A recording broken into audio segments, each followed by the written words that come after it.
Hey everyone, welcome to the Cloaks of Mindhelm, a 5e D&D stream from Penny Dragon Games. I'm Ben, I'm DM for this campaign, and we're joining the Brown Cloaks once again, the unluckiest City Watch in the multiverse, who find themselves trapped underground, but not in the usual haunt of the sewers. Although haunt's probably pretty fitting because we are down in the catacombs.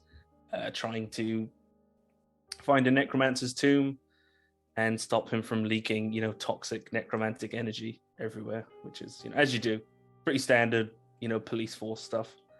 So, yeah, I will get once we do our intros and some housekeeping. I'll get into a recap of what happened last session. It ended on a bit of a doozy, but just.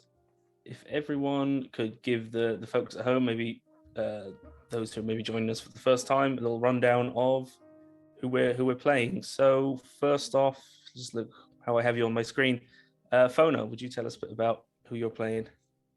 Hi, so I'm Fona, and I'm playing Andy, who is a young human rogue. She's here on workplace or work release from prison for a little B&E, and she doesn't really want to be here. And at the minute, she's not Handy Andy, she's Hangry Andy. She's cursed with a hunger curse, and that's giving her a lot of stress at the moment. So if we had a live audience, this would be where they cheered. That was fantastic. That was brilliant, I have to say. It really was. So good. That was amazing. Yeah, a curse that you incurred by robbing the wrong grave is, let's face it, the hunger shames. The hunger pains. Oh, wow. So that's Hangry Andy. Sorry, next who have I got next? Let's go to Michaela. I was gonna call you Penny Dragon because it was on the keep making that mistake. I must change that name. Hi, I'm Michaela. No. I'm playing Navani tonight. I am a high elf paladin of Celestra. I'm usually found in Lorekeep, where I do most of my training. But unfortunately, my brother Pouches has run into the Brown Cloaks, and I have to try and make sure that he stays out of trouble and somebody's humbling him every so often. So yeah, that's who I'm playing. Humbling and making him hobble. Yeah, need to bring him down a peg or two. Hobbling might be more effective. Yeah. Keep him from wandering off and exactly. So yeah, apart from that, in terms of housekeeping, as Ben had mentioned, I just want to mention some of the streams that we have coming up. So last Friday, or Friday just gone, we had Terrible Trouble in Templetown, run by DM Dave, which was fucking phenomenal. It was really, really good. Yeah. He did such a good job. So him and the crew did a really, really good job on that one. And then we have the Fellowship of the Fallen, which is out on Tuesday at 8 p.m. BST, and that is with DM Joanne. And then we have Humblewood on Friday, which I'll be very, very sad to miss because I play Hoot in that one. I play the Stout Strig Barbarian. So, but unfortunately, I will not be in on Friday's game, but that is on at 8 p.m. And then on Sunday, we have a very special guest DM doing an offshoot of the Brown Cloaks campaign we have here. So we won't be here next week. And that'll be run by DM Brett. So make sure to tune in for that. Just a few games then. Just a few, yeah. Yeah, that's not compared to next week. The week after that is jam-packed. They have one every day. Wow. Yeah, it's not like Michaela's been working like an absolute demon or anything. Clearly not. I've been doing that. It's not like she's sleeping. Fucking best. So yeah, there's lots of stuff coming up, and as Michaela alluded to, once we get around to Halloween, there's going to be extra stuff, and actually for a bit of a change, because we like to expand some non D&D games for a bit of get in the horror spirit as well. Exactly. And sorry, who next up? Feel like I'm announcing bingo or something. So, Paddy, what's who have we got? 33. Paddy Finn here. I play Forden Thalas, a grumpy old veteran of the Brown Cloaks who's been around the block a few times. Very uncaring, standoffish type of character. But kind of goes out of his way to make sure people are sort of better fed, and doesn't like to show that he cares, but sort of does. And may have a few dark secrets in his past that we may have alluded to somewhat in the last session. But yeah, he's a human fighter, and he's just come into maybe some magic, and he's not too sure about it, and things happen, and he's freaked out, and yeah, that's pretty much it. Yeah. Baby Scary killer. random magic. Look, that child looked at least 6. It was a toddler. Get it right. With the baby, primary school aged at best. It was making too much noise. Yeah. Look, we've all been there. Somebody had to shut it up. I mean, last but not least with us here, Boyd. Hey, what's up, everyone? I'm Boyd, and I'll be playing Durrell Stonehelm. He's a special homebrew class by a guy called Benjamin Huffman, and it's the Pugilist class. And yeah, he's a young, naive dwarf. He gets uncontrollably agitated when he dungeon crawls. Loves tales of old adventurers, like 8-year-olds in the modern day would love Spider-Man. He's a super fan. And he wears a lot in a dwarven fashion and likes to throw hands. Dude's a beast, but a sensitive beast, like the best of them. We all love it. We all love big teddy bear with the giant rock hand, as Doral has. So, actually, I went for the, very like the Thing, very like Ben Grimm. Green-eyed dwarf. I don't know. Yeah. Just a big rock hand, It reminds me a bit of Bart from Final Fantasy VII. Yeah. That's true actually. So, also, although Kyle, who's usually with us, couldn't join us this week, so I'll be piloting his character around, Tram Pouch's scribe, aforementioned troublesome little brother of Navani, the big sis. And yet he is a half-elf wizard playing, he's a hedge wizard, which is a homebrew subclass or a Penny Dragon original subclass from first issue of our Mag of Holding. So sort of a grab bag of, not one specialty, he's kind of jack of all trades, picking up bits and pieces of magic because magic is heavily regulated in Minehelm and the surrounding area. So, you've got to be a bit you got to kind of go outside the law to practice magic without a license. So he's a magical loose cannon, and mischievous to the end. So with that, just before we jump into it, Paddy, I don't know if there's any housekeeping, anything you want to mention up top, Penny Dragon wise? Yeah, just a quick update on Mag of Holding 2, Pirates and Seafaring. The book should have gone out a few weeks ago, but we've been obviously experiencing shipping issues. I think I mentioned them briefly last time. But it's just the way the thing is. We're going through a global shipping crisis, as I have heard described by several people. Very difficult to get things to happen on time and to be where they need to be when they're supposed to be there. So I posted an update about it on the Kickstarter.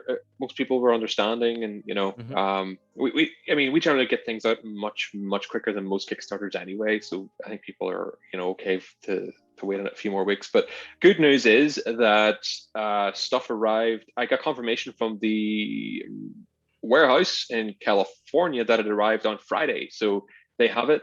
And it arrived on Thursday, and they were going to start processing between Friday and Monday. So those packages will start going out this week. Again, whether that will take the usual few days to get to people or a bit longer, I can't say. I don't want to be. I made a promise that I broke because I was given the wrong information. I'm not doing that again.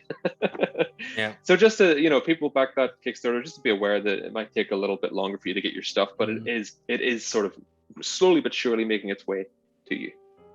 That's it.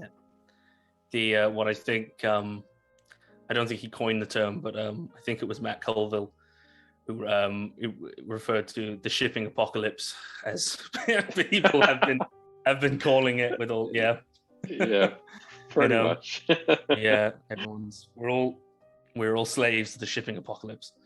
So, with that, so last week, where we left off, just a bit of a recap for folks at home.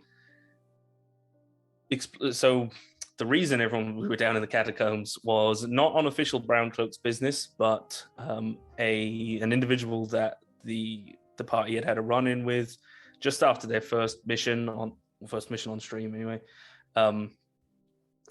One Judge Magister Yarnold Warnstar, who is a superior of Navani's in Law Keep. There's a few Judge Magisters, and they rule the militant wing of Law Keep, which is the institution that regulates magic, and decides, who can and can't practice it, and what spells should be taught, and how it should be practiced. And essentially, this guy thinks that he can trust you with this mission to seal this necromancer's tomb. There's lots of funny stuff going on underneath the city. He says that old seals are fading and breaking, and dark things are bubbling up from beneath, as Minehelm is built on older cities and ruins and all types of who knows what down in the deeps. So essentially he thinks that Lawkeep has been compromised, so he sent an arbiter, who are the kind of rank and file of the Lawkeep paladins. Essentially, it's what Navani was training for, and recently took a sort of unofficial oath, so she could get her powers and get all her cool level 3 paladin powers.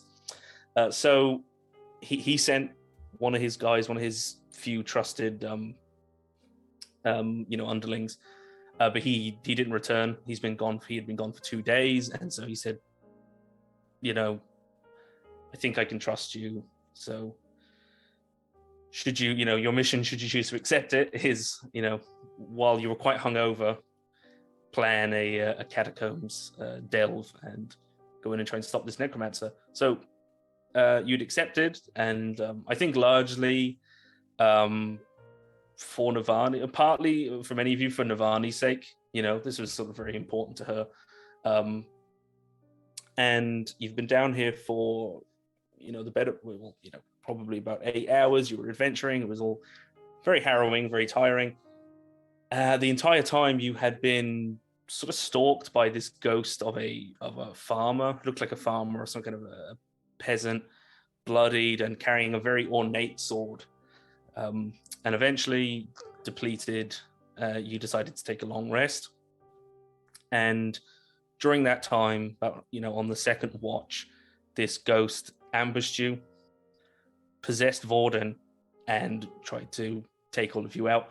Vorden, through everyone else's efforts and his own resistance, was the possession ended. The ghost was expelled, but rather than killing the ghost, Vorden unexpectedly, just in a flash of emotion, and I'm not sure where Vorden himself, even whether he knew where it came from, apologized to the ghost, and he said, "Forgive me." And with that, the ghost relented, dropped its sword, and all around you, you started to see like an echo, or almost like a hologram, flames and the smell of smoke, and this sort of village burning around you, and you felt rain on your skin. And where once there was a sword, the farmer bent down and picked up a child and started to walk away. And before he rounded the corner, he turned to Vorden and said simply that, "I pity you." And that is where we left things. So the smell of smoke and burning flesh, the heat of flames, and the damp of the rain have all faded now. The catacombs are once again silent, stale, heavy with the aura of death. And that just happened. So what are everyone doing? Vorden is still on his knees. He kind of watched the scene unfold before him, and as it's faded away, he sort of put his hands in his head in his hands, and he's kind of like sobbing into his hands. Navani walks up to Vorden and puts her hand on his shoulder and just kind of doesn't say anything, just like pats him. That's all I'm doing. Andy is going to kind of come to within about 6 foot of Vorden, and she's looking at him really unsure, and she's like, Vorden, what did you do? I thought you were going to ask him if he had any bread. No, I already cleaned him out of ration. Yeah, sure he did that. Yeah, so Vorden is going to, he jumps, like he's, when he feels Navani, and then he sees it's just Navani, and he's kind of like, he goes back to sort of like hanging his head, but he stops crying, and then when Andy asks, he kind of looks up, but he kind of pulls himself together a little bit, and he says, I honestly, I can't remember much, but the man in the iron mask, he made me do it, whatever it was. Most of my memories from back then have gone. They're broken, like shards of glass, smashed to pieces. But every now and then, I see an image in that smashed image, and I see the man with the iron mask. Evil, pure evil. And he forced me, by some means, perhaps by magic, in an earlier life, to commit horrible, horrible acts. And I could not remember this until I saw the farmer's eyes and the hatred and the pain. And it came back to me with great regret. And perhaps I was a much more horrible person than I remember. I sort of like hangs his head in shame again.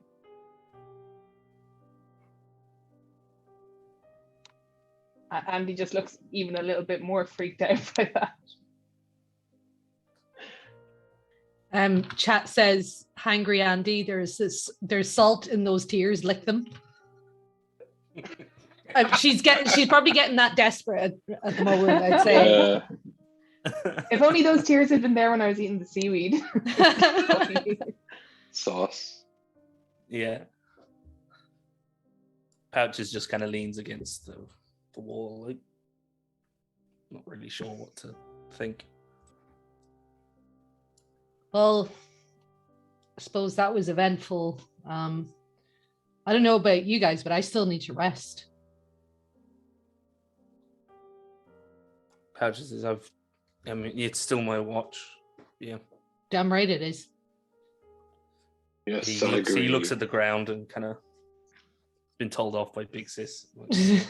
Just sort of kind of like lean down where Vorden is and put an arm around him and say, it's all right, man. You'll be all right. We'll look into this. You want to find out who this man is in this mask? Ford looks up and says, thank you, my friend. Yes, that would be... I get the feeling if this man is still alive, we must stop him. He must be a man of great power. And he's very dangerous. And I believe that perhaps we should do something about this if we can at some point. But maybe we should talk about this further after our current quest. But thank you for your understanding. I can't help but think my mind's just firing. I've heard of these sorts of things in other adventures. Manipulation of people through magic, controlling them, making them do things they don't want to do. It's an awful thing to do to another human. That seems to ring a bell. Perhaps we can get to the bottom of this later. I would be very eager to figure out what happened. I think we need to find someone Andy. with more knowledge of this stuff and see what they have to say. I think that Andy I'll over think where about she is has pulled her little notebook out and she's like scribbling into it. So, and on her little list, it's like her to-do list, and it used to say get the bracelet off, but that's scribbled out and it says find thingy, and then there's like find Goliath and kill, and now she's adding like find Iron Mask Man, and she's like scribbling that away and then puts her little notebook away again. I like how the necromancer isn't even on there. Like, no, I came down here for the grave robbing. Yeah, she already robbed all the graves. Andy, Andy hasn't robbed a fraction of the graves that are down here. I know. She was planning a replete trip. Andy, will you give me a perception check, and also, Vorden, the name, I can pop it into the chat. A name is coming associated with this event. Nice, the name is Hamish Gilthorne, but you're not sure. You give me a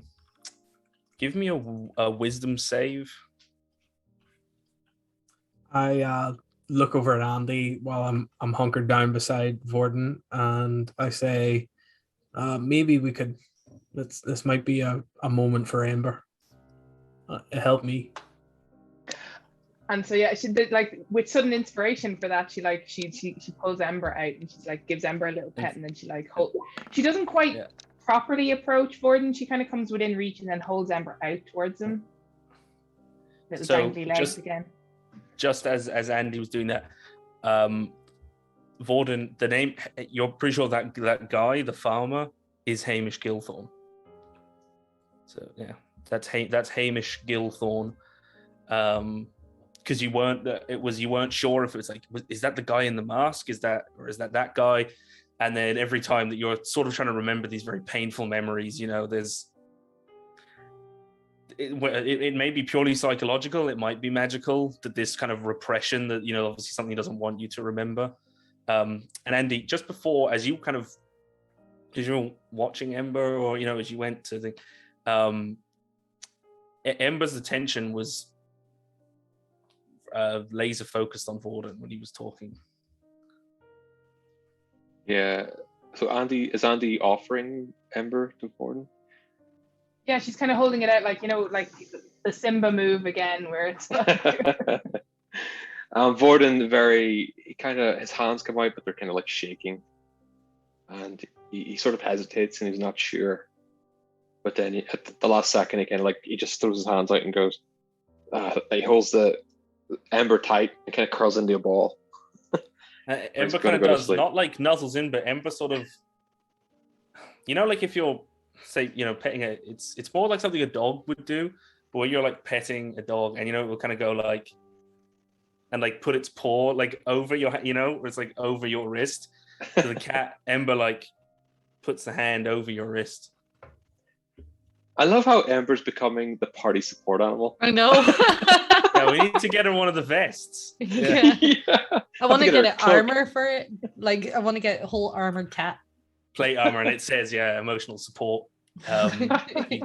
Emotional support PC. Yeah. Vorden definitely finds comfort in the cat, and he looks up at Andy and whispers, "Thank you." You're welcome. Ember can do anything. Super kitty. I'm going to kind of go back to where I was and sit down and try and go back into my trance. How much longer do I need? Because I think you had 2 hours, so you've got half left. Because you were taking the watch after pouches, I think. Yeah, but then won't that be broken up? So I only need 4 hours, remember? Yeah, exactly. So you've had 2. Yeah. That would be the 2 that was pouches watch, and then you'll have had your 4, and there'll be 4 hours left of the long rest, and then because everyone else needs 6, you only need 4. Yeah. You can do a long rest in 4 hours. I don't, but obviously you don't sleep, so it's not like you don't need 4 hours of, uninterruption. But it's just I'm gonna ask Durrell if he wouldn't mind doing his weird thing with the terrain so that nothing can come in and bother us. Not that it matters, because the ghost just like floated right in, but still. you know. It's worth a shot. Yeah, Some of the stuff down here has been floaty. Some of it's been shambly. So true. we'll stop true. the shambly stuff. Yeah, I'll if you don't I'll mind. throw it on the floor. It's like 10 feet wide, Same place. 10 by 5 feet. And just try and block the entrance, slow people down and try to come in. So again, Doral does with his sort of elemental earth powers, just does a little bit of earth bending and kind of, That's like so a cool. wave. He sort of like almost sweep. It's funny. It's like it literally looks like dust like sweeps across the flagstones, and where they did, they just sort of like turn. They just turn to rubble. Just like as if you had, like as if you had a bunch of croutons and then you just got like a rolling pin where the stone just effortlessly is like crushed into gravel essentially and becomes this difficult terrain. Like the bottom of a cheesecake. Exactly. The biscuit base. Exactly. Yeah. So with that, yeah, Pouches is going to sort of step forward just a couple steps. And he resumes it. When he had been doing the other watch, he was kind of leafing through his spell book. He was obviously looking like kind of the time, but he puts his spell book away and he leans against the wall and is just looking like dead ahead. He's like focused,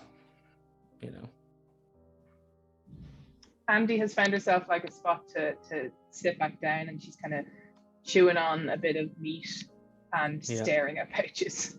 Probably at the back of his head, like just kind of like chewing away a little bit and staring at Pouches' head.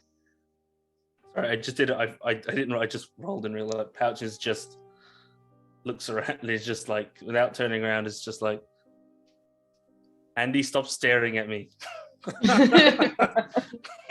It's just. I can feel your eyes in the back of my head.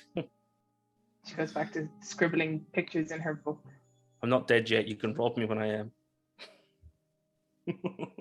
She probably has like a little sudden like happy glint in her eye at the thought.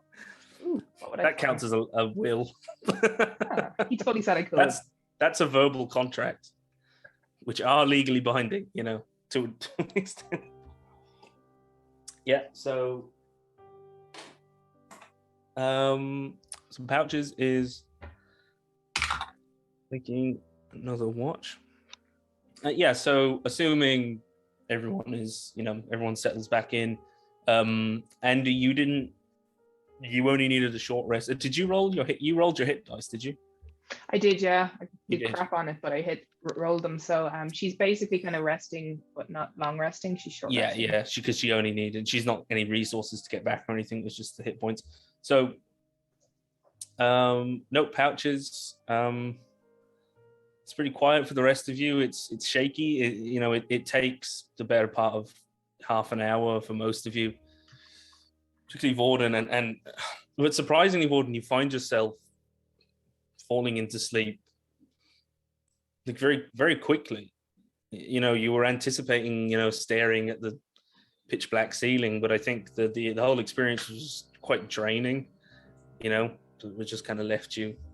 It's Ember's purr. Empty. That's why. It's Ember's purr. It is, yeah. So it's a white noise machine, furry little white noise machine. So yeah, you fall asleep and remarkably, it's a pretty uneventful sleep.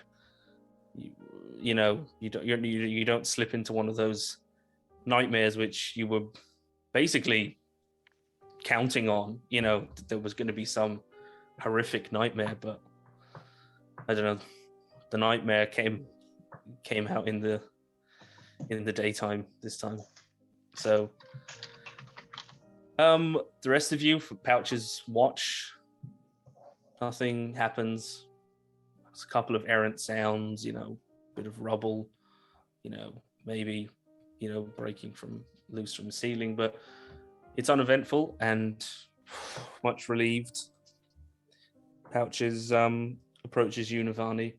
You're in your sort of semi-conscious trance, and he says, You're up, sis. 5 more minutes. 5 more minutes, please. Navani is like me. She's, the lawful paladin is like, no, I cannot get up.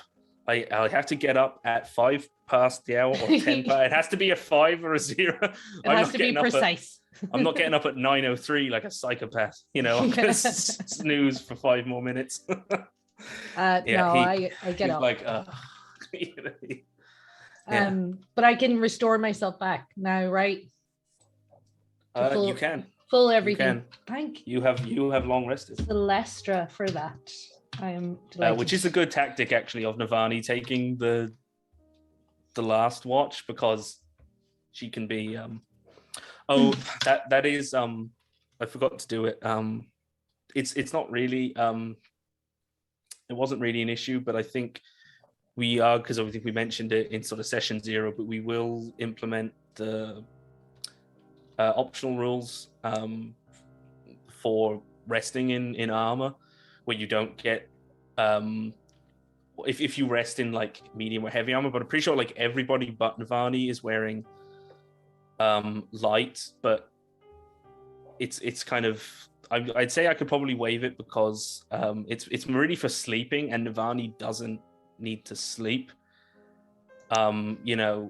So I think she'd probably be fine. So I don't think it's much of a concern for most of you. I think you're all in light or no armor, so I don't think any of you have to worry about what's my AC if we get ambushed in the middle of the night. Am I sleeping in my armor? And Navani is in a trance, so she's not sleeping. She's not laying down. And yeah, Navani Pouch is going to just kind of move back. He nestles in here in the corner. And it's time. Yeah, it's... Can you change the thing to the map by any chance? Oh, God. Sorry, I forgot to drag you onto the fucking map. That's all right. It's just you said you were moving them and... Oh. Yeah, I just realized I've been moving the whole time. I moved Pouches up to the thing to take a watch. Sorry about that, folks. It's okay. So, I'm keeping a really vigilant watch here. So, like, I'm listening. Yeah. Because this has been over 8 hours, but you only needed the 4. So Navani is going to be essentially on watch for 4 hours. So will you give me 2 perception checks? I will. Perception. Oh, that's not good. Oh, that's not good either. I got a 4 and an 11, but that was a nat 1. So I'm not thinking about what I'm doing at all. Yeah, that one. Navani's eyes, Bibles pop out. That 1%. No. It's just, here we go. It's just fucking very difficult to focus after all that. And you find yourself, it's difficult not to, especially you are Paladin of Celestra, you're supposed to, fight evil. You do catch yourself almost looking over your shoulder every once in a while, just the whole thing that happened with the ghost, and you believe Orden. I think I got that sense that Navani did believe Orden, but obviously there was some dark magic at play there. And if somebody can be mind controlled once, could they be mind controlled again? Not only just mind controlled, but then possessed. Yeah, and so it's nerve-wracking. You end up kind of splitting your attention, between that and no, just because you're in this place. It's really, you can just feel the weight of that negative energy of this place. It makes it very difficult. But to the best of your knowledge, nothing happens. You didn't see anyone else get possessed. Who knows what may have happened. The second, half of your watch, you do kind of perk up a bit, and nothing else has happened. So you're a little less on edge. You're a bit more confident, and every so often you think you hear is that shuffling footsteps, but you turn around and you realize it's somebody Michael rolling Jackson. over. It's Michael Jackson. No, that would be horrifying. Michael Jackson's corpse, like moonwalking through the catacombs. So, no, it's just somebody rolling over.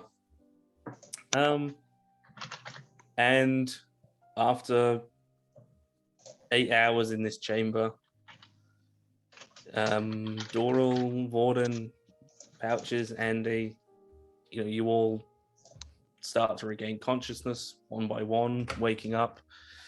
And it feels very strange. Like you've slept, full 8 hours. You've all slept in strange places, I'm sure, but this is something it's very unnerving to wake up pretty much in pitch black if you're not, if you don't have dark vision. For Andy and Warden, you're just waking up to it. Oh, Andy didn't sleep, sorry. So Andy, so you'd gone through 2 lots of rations, is that right?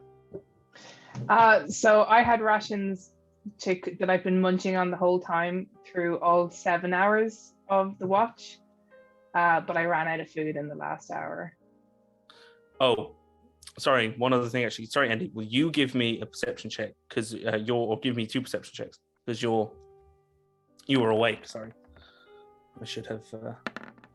Did they? Okay, so a 23 and a 9. Okay, it's it's been a long day, so you feel kind of, and your brain's wired in that first kind of half, and Warden was, all that shit went down, and Warden made me stab him and slit his throat almost. Yeah, and a ghost came out of the neck wound and then Warden confessed to have done really bad shit in the past, and it's like, it's been a day. Plus, every time I tried to do that coin trick across my knuckles, some of the coins fell down, so I have to find them and collect them. Yeah, so it's been a hard day. I'm gonna run through. So we have. So there were 6 hours left. So you had basically 5 lots of food. Yeah. So because the thing with the hunger curse, just for anyone who doesn't remember or is joining us for the first time, Andy has to eat a day's worth of rations every hour. If she doesn't, then she has to make a con save to avoid gaining a level of exhaustion. And obviously, if she keeps not eating, and it's the DC is going to go up. So I assume you're eating the first one, But will you give me, just because this is still draining, this isn't necessarily for exhaustion, but will you give me a Constitution saving throw? Okay. Fingers crossed, everyone. Let's see. 5. At some point, so it goes on, and you eat. I assume you eat another ration as it goes on, and again. Another con? No, and then you've eaten the third. So you've got 1 left now, or 2. Yeah. So after you eat 4, you found yourself very briefly nodding off.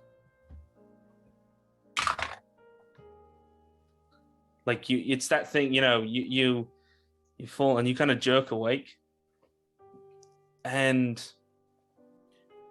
you don't know, it could have been 30 seconds, 5 seconds, it could have been 5 minutes, 10 minutes, you just kind of, you find yourself nodding off, and you wake up, and you're not hungry anymore. And this feels more normal. Will you give me a perception check?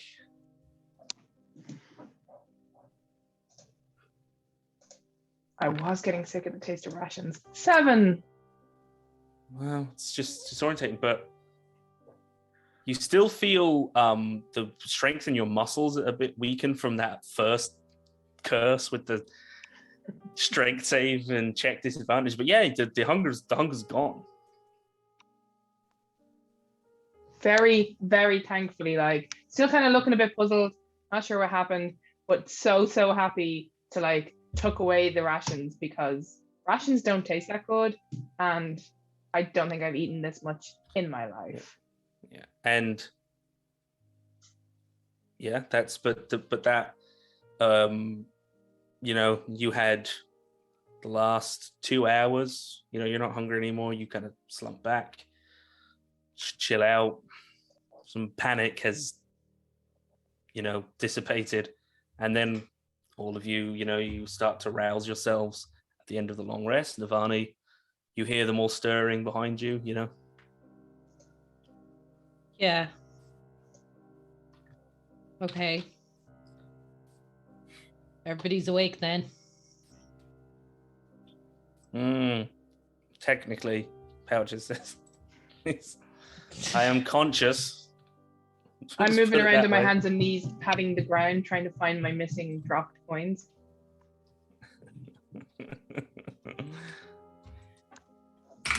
Okay, so Ember comes up to you with a coin in her mouth.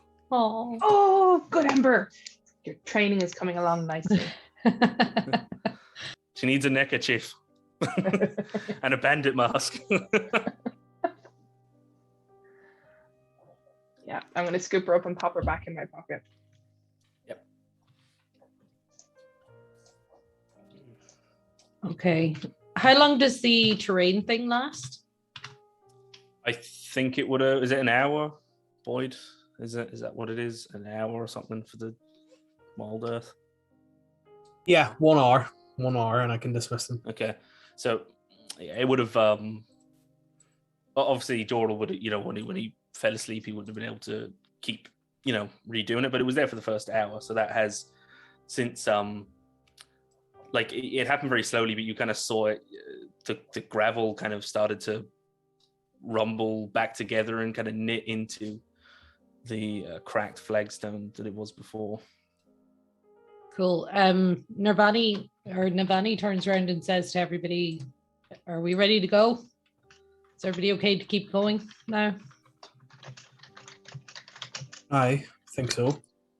Let's stake this bitch. Oh, we're still going down. Yeah, we're okay. Yeah, I'm okay with that too. cool. Gordon just grumbles, yeah, unaffirmative. Yeah, you feel like just as strange as you set out, you feel like a cold wind. Like there's no wind down here, but you just feel a chill kind of brush through you all and kind of send shivers down your spine. It's that eerie feeling down here.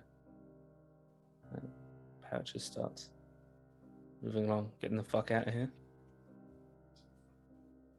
Okay, so peep around the corner, see if there's anything there. Yeah, is that? Oh, sorry, is that not? Have we been this way? Is that revealed? Yeah, it's revealed. Oh yeah, sorry, yeah. Yeah, I think Pouches or something like had a peek around. Yeah, so I don't think you actually came down that corridor. I think Pouches just looked and it connected back up to this staircase, and these chambers here look identical to the ones opposite, with the statues of knights on the crypts and the books with names written in blood on a pedestal beside them. So there was a staircase leading down here to the west of the map, and another one to the east, just if it makes any odds. Well, that's where I was going to head towards. Yeah, so you don't see anything as you move along. I mean, you can make a perception check if you want to, you know, really be kind of keeping an ear out, or you didn't see anything. 21. Yeah, it's pretty dead. You can't hear even any distant movement. I like the pun. It's pretty dead in the crypt. But the temperature does seem to be. You feel very cold. Okay. Yeah, it's gotten chilly. And then you're thinking it's like you wouldn't mind hot, warm mead. You wouldn't mind even the even when you burnt your hands off the crypt, you know, could do with some of that even, you know. Yeah. So I'm gonna go down the stairs. yeah. So Pouches is gonna follow. That was a massive map. You know, Um, when I look at it now, like, and I zoom right out, that was huge. It was a pretty big map. Oh yeah, that was the third layer. Yeah. Or the third map. Well, the third map, there was two smaller ones that I didn't bother mapping because there wasn't anything on them. Is everyone following along? Was Vorden going back? Andy, you going to the back? What kind of marching order do we have? Yeah, I think Vorden's just going to hang back. I don't know if Andy's going to be there too, but it's kind of more. He's sort of still sulking a little bit and getting a little out of sorts. Okay, so yeah, he is kind of lagging behind. So, Andy, I think you're muted, just in case you were saying anything there. Mm-hmm. Oh, sorry. I was just saying she's staying sort of like 5-10 feet away from Vorden, but she's staying in the light still. So she's kind of yeah. Yes, the Vorden's moon touched blade is glowing, or the moon blade. I'm gonna keep tripping over moon touched sword. We call it whatever we like. I wish it was a moon touched sword. Yeah. So we Ivana, you take the first steps down. It's been very dark down here, obviously, you know, but with dark vision you can see in shades of grey. It's still dim light for you, so it's disadvantage on sight perception. Yeah, because it's still gloomy and hazy if you don't have a light source. But obviously for the humans it's pitch black without a light source. But for you it's kind of dim and, you know, gloomy. But Andy's going to have readied her crossbow just as we're about to go down more stairs. Bad stuff happens when we go downstairs. Yeah. Oh, actually, you know what? Let me just, before I forget, just for Kyle's sake, I just need to give Pouches back all his spell slots. I just want to double check how many he has at this level. I think I know, but let me just. I've just seen the meme. That's hilarious. I'm stealing that. Oh, the thing. DB Gibson said, I just tried to click on the D20 to remove it. I've clearly spent too much time on roll 20. I've done that so many times. Me too. I think Kyle, obviously, when he comes back for the next one, you can if you want to change out your spell slot or what spells you have prepared, obviously you can do that. Just sorry, I just wanted to get that sorted. So, but as you head down, Navani, you're walking and the other steps were like they would go down about 20 feet. This, like, you've been walking for like 20 seconds down these steps, which, you know, I mean, it's not like it doesn't sound like a lot, but, you know, when you're bounding down the steps, they just kind of seem to keep going, and eventually it starts getting darker up ahead. Like it's getting like pitch black up ahead, and the rest of you are noticing that now everything around you is kind of starting to go black. The little bit of the brick wall that you can, you know, the underground, the walls that you can see starting to fade and become indistinct, and it's getting very cold. Can I hear anything? Give me a perception check. Nope. 3. What was it? No, you don't. It's like 6. It's almost like a vacuum. Like it's very quiet, even more so than it had been. Is the light dimming even more than, or is the light source still staying the same, or is it even dimming? The light source seems to be like still the same, and it's kind of lighting for the time being. It's lighting you, but then it starts to get dimmer, and then everything around you goes black. And for a second, it's like it looks like there's only the stairs. Like the walls have gone completely pitch black, and you're not even sure if you want to reach out to see if the wall is still there in case there's nothing beside you. And then all of a sudden, all of you see in the distance, you see a light. Now this map might be a little bit different. I'm just going to grab everyone and copy. If it's that dark, Andy will have actually tried to see if she can touch the wall, and she'll also have been listening like her life depends on it. So my eyes peeled in the roof. you go to.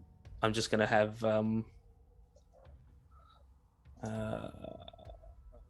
what is going on there? Hang on. I'm just gonna basically have you in single file, obviously going down the stairs. So sorry, give me a second, guys. Just gonna move everyone. Just have to put you into a bit of a line, but you can move yourselves once we go over. But ahead of you, you can see now a light in the distance. Of Andy, you reach out. You're listening. You reach out, and your hand goes. There's no wall. It's just staircase and pitch black. Like it's just complete. It's not. It's like just complete pitch black. But then you see ahead of you a burning brazier. There's just a flame in an iron. This sort of 4-foot wide iron brazier head on. It almost looks like an island of rock. It's like a piece of a ruin. If there's like no floating wall, in space, and you go, yeah. Sorry, Andy. can I drop a coin? Like, so I assume if there's no wall, that means we're kind of like the steps are in air, as it were. So can I drop a coin over the side to see if I can hear how deep the fall would be? Yeah, go on. Perception, I assume. Mm-hmm. Cool. 16. Yeah, it falls like if you do it when you start coming to the steps, and when you get nearer the this ruin, it sounds like it drops like maybe like 20 feet. So it seems like there is a floor maybe level with the ruin, and as you come down, can everyone see that? Yeah. Is it black? So if you zoom out, can you see little lights? Other braziers in the distance. Yeah. Is that all you can see? Yeah, except for the little patch we're standing in. Yeah, so you can see it's almost like floating there. There is this piece of a ruin, and the brazier is blazing, and then in the distance you see these like dim flames and it's like they're it's like all you can see is the brazier. They're not like casting much light around them. It's not really illuminating anything else. This is like weird, and it is freezing cold in here. Who the hell is keeping these things lit? Would I know? Don't think I would like to know, to be honest. Give me a religion check. No, I wouldn't know. 7. My rolls are so bad tonight. You've never come across anything like this. Okay. Not that you can recall, maybe a lesson when you were hungover Yeah. that morning, that class. Sounds about right. Or out sick. You're sick the day they taught, ghost braziers in your keep. Okay. Yeah.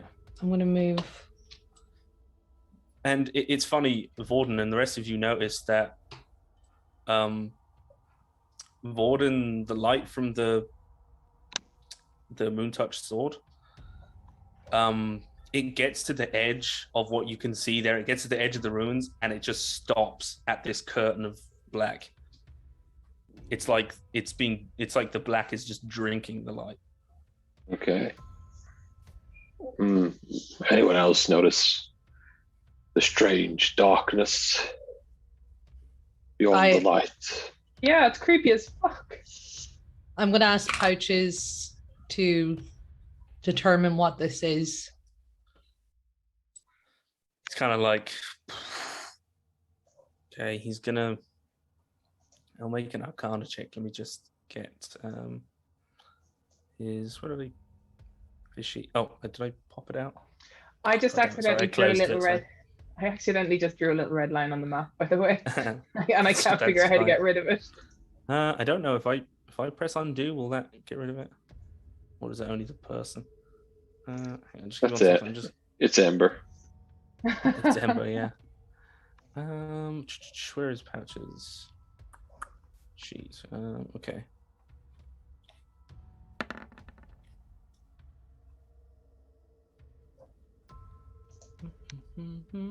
Yeah. Pouches is kind of like he's like, Navani. It's like the chamber we were in, he's like the crypt that you opened, didn't that have magically burning lights on it? And then when you opened it and it burnt your hand and then the lights went out? He's like, yeah. And then you got cursed. He's kind of looking around and he's like, I'm not trying to play the blame game here, but yeah. You blaming me? I don't know. It's a pretty big coincidence, right? Hey, no judgment, You saying this is all connected? I don't know. The crypt had that one crypt had braziers on it, smaller ones, but is he saying this aloud that we can all hear? Yeah, I don't think Pouch is like a private person. I think he's, he doesn't seem genuinely like accusatory. I think he's probably getting a bit of a rise out of like, Navani unintentionally did something possibly dangerous with magic, Wellity. I think he's kind of having a bit of fun, Put the lights back on then. Navani. That means we have to go all the way back up. I can't. I don't even know if I can. Pouches. He goes here, and then does he have stickers? I suppose he's probably got a dagger. He gets a dagger and he leans over the side and he kind of pokes it into the darkness. It's cold, it's shattered, but it scrapes. He's like taps in the darkness. He's like, it seems solid, and he kind of puts a foot out and tentatively steps into one of the squares. It's like pops back in. Disappeared. Yeah. And then he's like, we can stand in it. But you can't see anything in it. No. He's like, I can't even see what I can normally see in the darkness. I think we need a bigger light. Does he have, I meant to check actually, does he have some lights or dancing magical lights? Darkness? Then Pouches is like, yeah, it looks like it. He's like, I've never actually seen it, but I know it exists. Well, I don't know, but I am not going to go stand in that dark. Well, we can aim for the light, but I'm not fucking going alone. Yeah, well, you can go first. Maybe I could attempt to mold the earth in front of me. Maybe I could somewhat sense where we're going. Thank you, Adventures and Initiative, for the raid. Hello, everybody. Oh, welcome. Hey, guys. Thanks. Hey, awesome. Thank you. Welcome. Looking forward folks. to playing their charity stream on the 30th of October. Yeah. So Nice. That'll be fun. Sweet. Thanks. Thanks everyone. You could. I mean, Yeah, he goes up to the edge and like Mhm. where Pouches was, and attempts to like mold earth in this square. and sort of, you're Like, do get I a know sense. when it's taking effect or when it's not? Yeah. I mean, I would think so. So you could put your hand, and you put your hand down on the ground, and it's like there's some kind of a ground. There is like a floor, but it doesn't feel like you don't feel stone or mud or soil. It doesn't feel like earth. It doesn't feel like natural. You don't feel like you're standing on the earth. You don't get that, magnetism. You don't get that Yeah. feeling of the kind of the Connection. heartbeat of the earth. Yeah, you don't get any elemental earth coming through the ground. I don't know.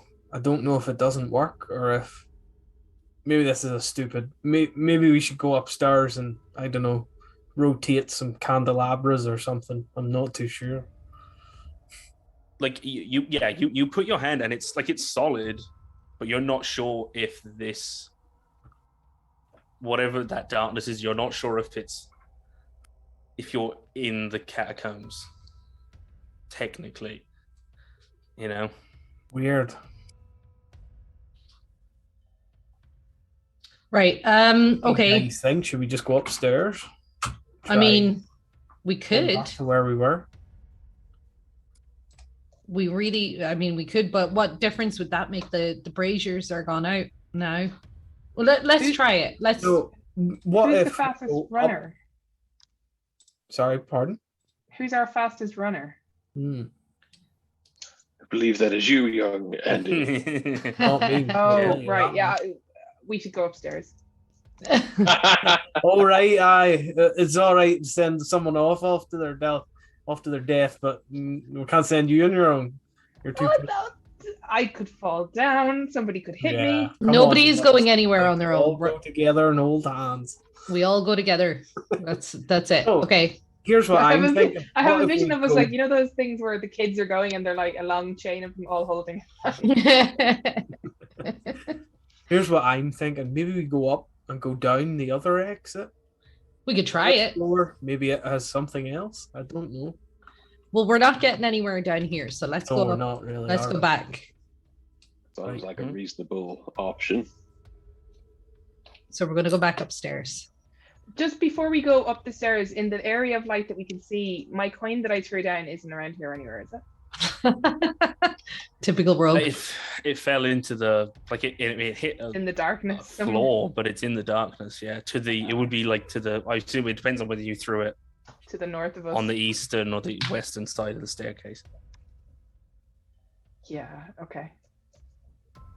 I don't know what side. I was picturing you. I probably threw right it hand. down this side as we were coming down, but I'm not going into that blackness to find the coin.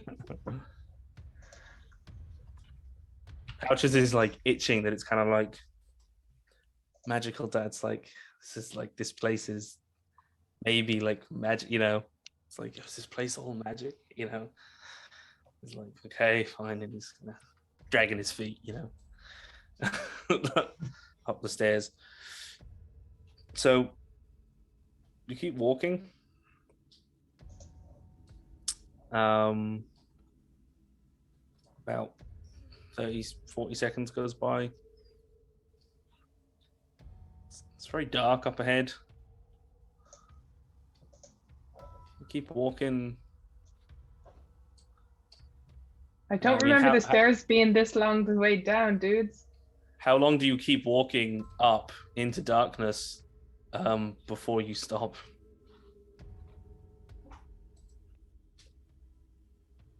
What the fuck? This is weird now. When you stop walking, you turn around. The brazier is still like 10 feet behind you. Like it hasn't gone anywhere.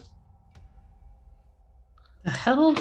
You walk for like a minute and look around, and you haven't moved. You were walking up steps, one step after the other. Your body was moving, and then you turn around, and just this ruin with the brazier in the center. Oh, great. Oh, fab. Now we're stuck here. How do we get out of here? Oh, We're fuck. stuck.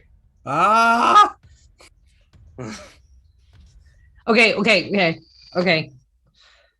Okay. Dural dashes. Not up the okay. stairs. It's not like okay. really It's very run dark, hard. and we're stuck here. We're stuck here, and it's very dark. We might just need to push forth into the darkness. Ember pokes her head out and is like looking. Can you see anything? Maybe a cat can see something. Can you? Can you see something? We have to get out of here. You should push Don't. forth like Ember looks newborns at- coming into the yeah. world. Amber looks at, I don't know what would be.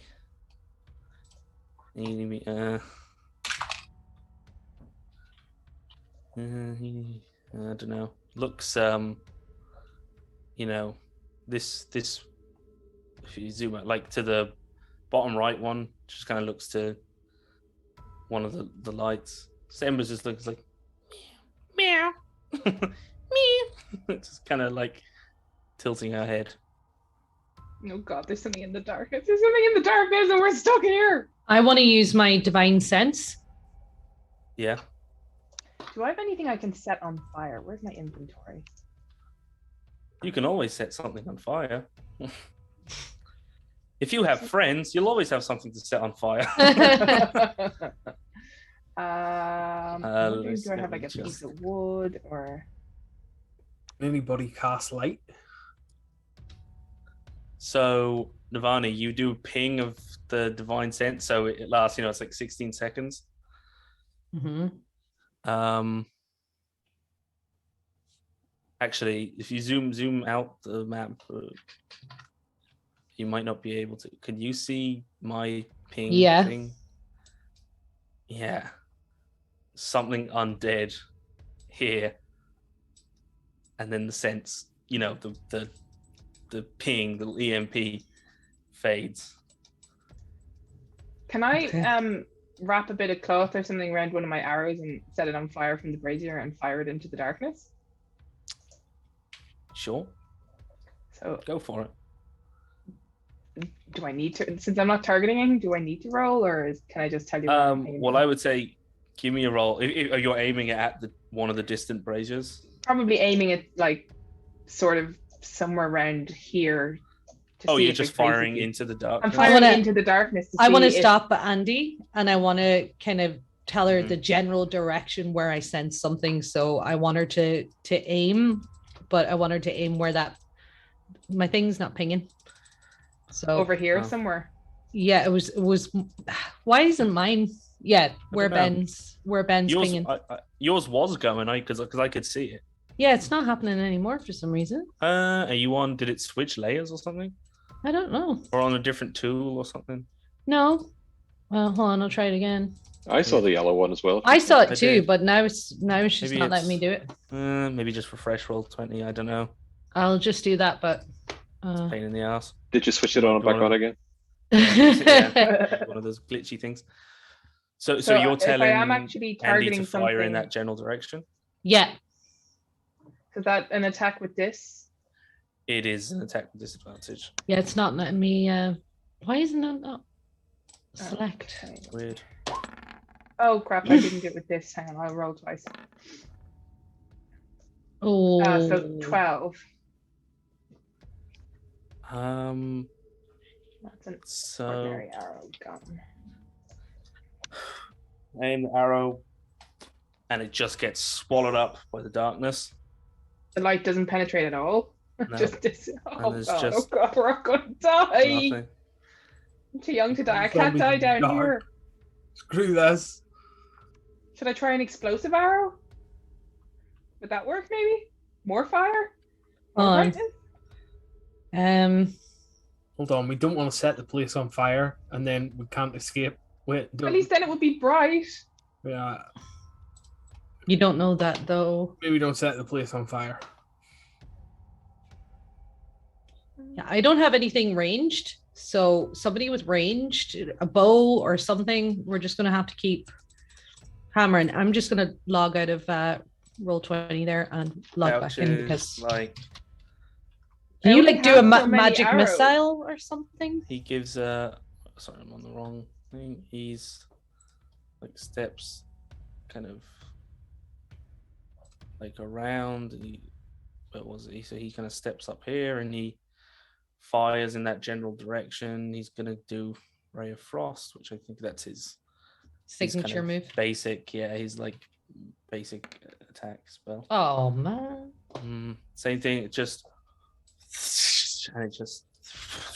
disappears into the darkness. And when it hits the shadow, it's almost like it just like evaporates. It like kind of turns to mist, almost like it kind of merges with the shadow. For some reason that still isn't working for me, and I do not know why, because it was working like 2 seconds ago. Yeah, that's unless it's just like that's annoying. Very small or something. Oh, hang on. It might be a different. Maybe it's a different tool. Are you on the cursor? Because I can see 2 little yellow dots. Yeah, I saw that too, but that's when I'm using the correct. Yeah, there we go. No. That's weird. There we go. Oh, there we go. There we go. Okay. Weird. Yes. Does it look like the brazier can be moved? Is there grooves on the floor? Anything like that? Give me investigation. Sure. 50. Ooh. No, it doesn't look like it will move, but I mean, looking around it, like it looks like it looks mundane. It looks just kind of like a just a fire. It's it's giving off warmth. It's if you put your hand to it, it does. If you hold your hand there, eventually it starts to get kind of uncomfortable to keep your hand there. It just kind of looks like it is. Otherwise, it's just a featureless iron brazier. Is this a wall here? Could I move it? Does it look like? Or is it like? You could try push it. You could try push. Oh no! It seems to have been set. Like. Can I attempt to move with it? I attempt to pick it up and move with it. Yeah, try and like drag it. So give me a strength check. Sure. But obviously, if how are you grabbing this thing? Is there? I'm imagining like there's some sort of legs to it. It's not built. There are like 4 kind of legs at the bottom. Yeah, but it is otherwise just a big bowl. I sort of grab 2 opposite sides and like attempt to heft it up. Can I lift it off the floor? Yeah, if you try and lift it off the floor. Strength track. Yep. Oh, yeah. Doral like lifts like, and the rock beneath almost kind of like boosts it up for you. You're like, and Doral kind of hefts it. Now, do you want to hold it up, or do you want to carry it on your back Atlas style, or is he like holding it out in front of him? I want to hold it out in front of me and just take a step 5 feet south. So I am 5 feet south out of the. Nice. Hang on, let me just because this is great. I'm going to let me just try and grab something that would kind of be like the brazier, or the fire. Just if I'm kind of moving it around, just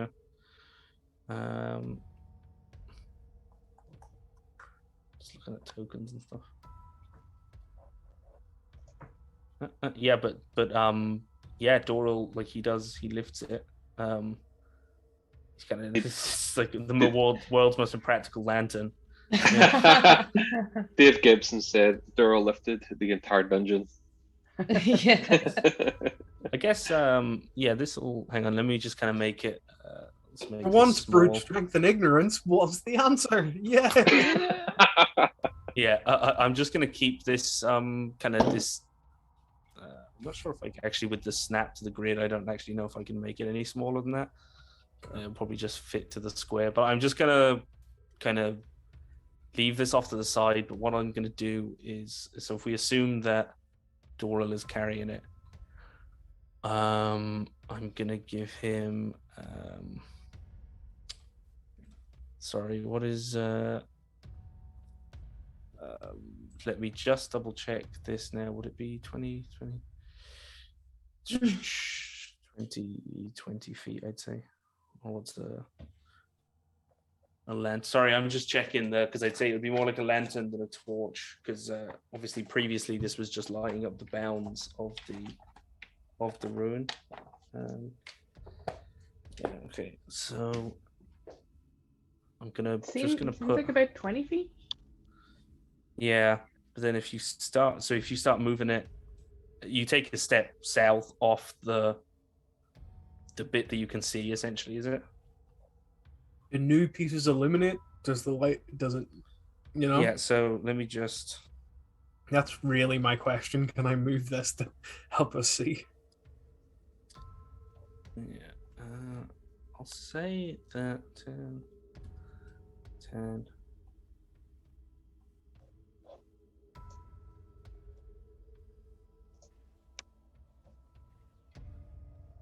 Is the brazier like an actual flame, or is it something magical? Did we? We didn't actually test, I don't think. Okay, just wondering. But I think, yeah, Pouch. Actually, do you know what Pouches is? He's probably curious at this stage. Sorry, guys. I'm just trying to set this thing up. Yeah, he thinks the fire seems, it's something about it's magical. Okay. Yeah. Can Vorden, as I know you're busy working stuff out, but as Dural is kind of hoisting this onto his back or lifting it over his head or whatever, to sort of like cast it about and see if it works. Vorden is going to sneakily sort of kind of stick his torch in it, see if it lights it. Stick your torch into the brazier? Yeah. Thank you, Patchowitch. Is it? Or Patch? Patches Schwit? I don't know how to say that, but thank you for resubbing. Thank you very much. Somebody else can help me with the names. It's all good. But thanks very much for the sub. So as you move, it does actually seem to light your torch, but Doral, when you start dragging this thing, this is going to be difficult because this is very inventive and I did not see this coming at all. And this is actually one instance where dynamic lighting would have been handy. Is why we have Boyd in the party. Yeah. So Boyd, once you come to the edge, what I'm going to do is just, so if you move Doral to like one of these, one square off of the pitch, or as you start moving, when you get to here, where you are now. So I'm actually going to reveal a little bit so the rest of you would actually see this. Because it would, oh, come on. Patches chew it, by the way. Thank you, Patches, for the clarification. Could have just said Patches. No. I know. You just made it hard for yourself. I know. It's just story of my life. So it's like, let's just say it's kind of lighting up, this much of an area. And it is just, when it lights up, it's like smoky shadow, it's kind of pushing the light back a bit. It basically creates like dim, this kind of little bit of bright light, but it's still like, it's not illuminating any features of landscape or anything. It is still just a void, but you can see it like, the kind of almost like smoke. And then in that Doral, you see, at first, it looks like almost just two human like eyes in the darkness and a face, and it's like a twisted, like, starts appearing out of the shadow, and it's like, oh god, it's like some kind of a ghoul or something with this twisted face. Ah! And its jaw yawns open, and you can see its sinew breaking, and then but 2 shoulders and 2 arms and 2 legs don't come out of the darkness. This face is in the middle, starts stepping out of the biggest, craziest looking beast you've ever seen. Can I As shoot the face? stepping in the darkness is this huge black, like shadowed hound with a human face, like it's like howling pain. You see it dripping drool. Its eyes are like 2 silver coins, and that, my friends, I think is going to be initiative. Could I also going to be intermission. Yeah. Could I make an Yeah. argument that I get a surprise round where I just huck this brazier at it? Like, have you ever seen someone who gets scared and it's like some sort of prank and they're just like, "Ugh!" and they punch it? I feel like I would have done just. "Ugh!" This is you want to huck the brazier at it. I'll let you do that. If you want to use your reaction to do that. I also turned to Andy and I said, no, we're not keeping it. No, that's okay. That's okay. And I'm loading an explosive arrow into my crossbow as fast as I can. Yeah. Yes. So it appropriately missed. Oh, I'm so happy. Can I just say, I got horrible Full Metal Alchemist Chimera flashbacks. Oh, Your description. yeah. Daddy? Oh, Lord. To play. Oh, Jesus. What have I done? Nightmare feel. So yeah, that is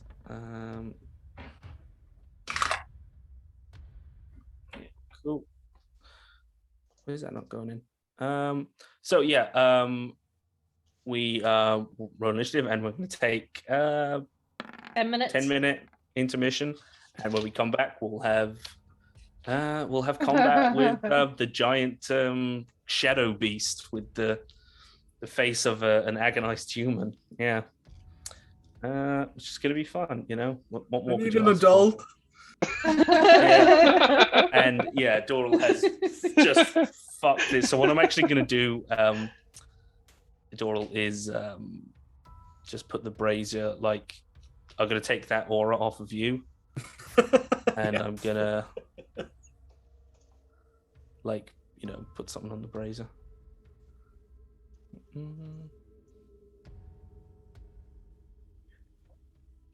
Cool. Have we gone to intermission, or are we still alive? No, we're still live, We're still live. but we can sorry, probably guys. go now, and we'll do this during the break. Yes, so we'll do this during the break. Yeah, I'll set that Yeah, up during the break. we'll all cack our pants during the break. Like, no. Yeah, Exactly. so we will see you soon, and we'll fight the shadow beast. I'm We'll see you in 10. scared. See See you you in 10. soon.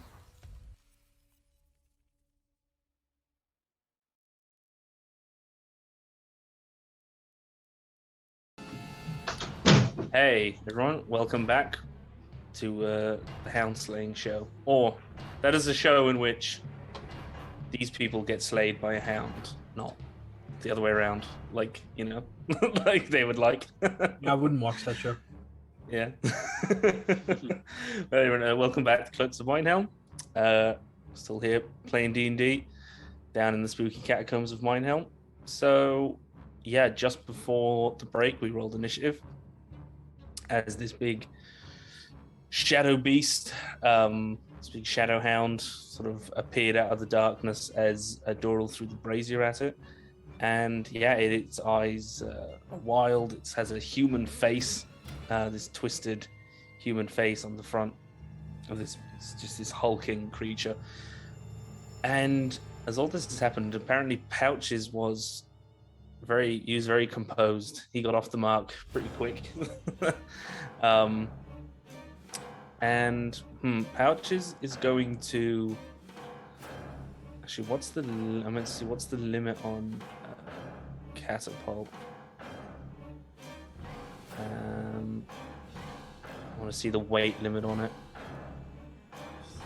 Okay, the brazier's really too heavy, but I think some coals from the brazier he could probably pick up. So, Kyle, forgive me, I'm going to use one of your spell slots. And he's going to cast Catapult. Oh, hang on, sorry, I forgot. I have to make a save. So, it's a very Kyle thing to do, to be fair. The Hound, the Shadow Beast, fails that save. And what is that? 10. So you see, as this thing appears out of the darkness, Doral is like, fuck, and he like fucking lobs the thing. It goes wide, but it lands near it. But this thing was like creeping forward, and it basically where, you know, it would started like stalking around, and this thing has kind of taken it by, you know, a bit of shock. And when the light from the fire bathes this thing, it howls, it like in pain, it starts to smoke, and it really does not like to see does not seem to like this. And similarly, when, you know, one of these coals is fucking, you know, hauled up into its face, yeah, it seems to be kind of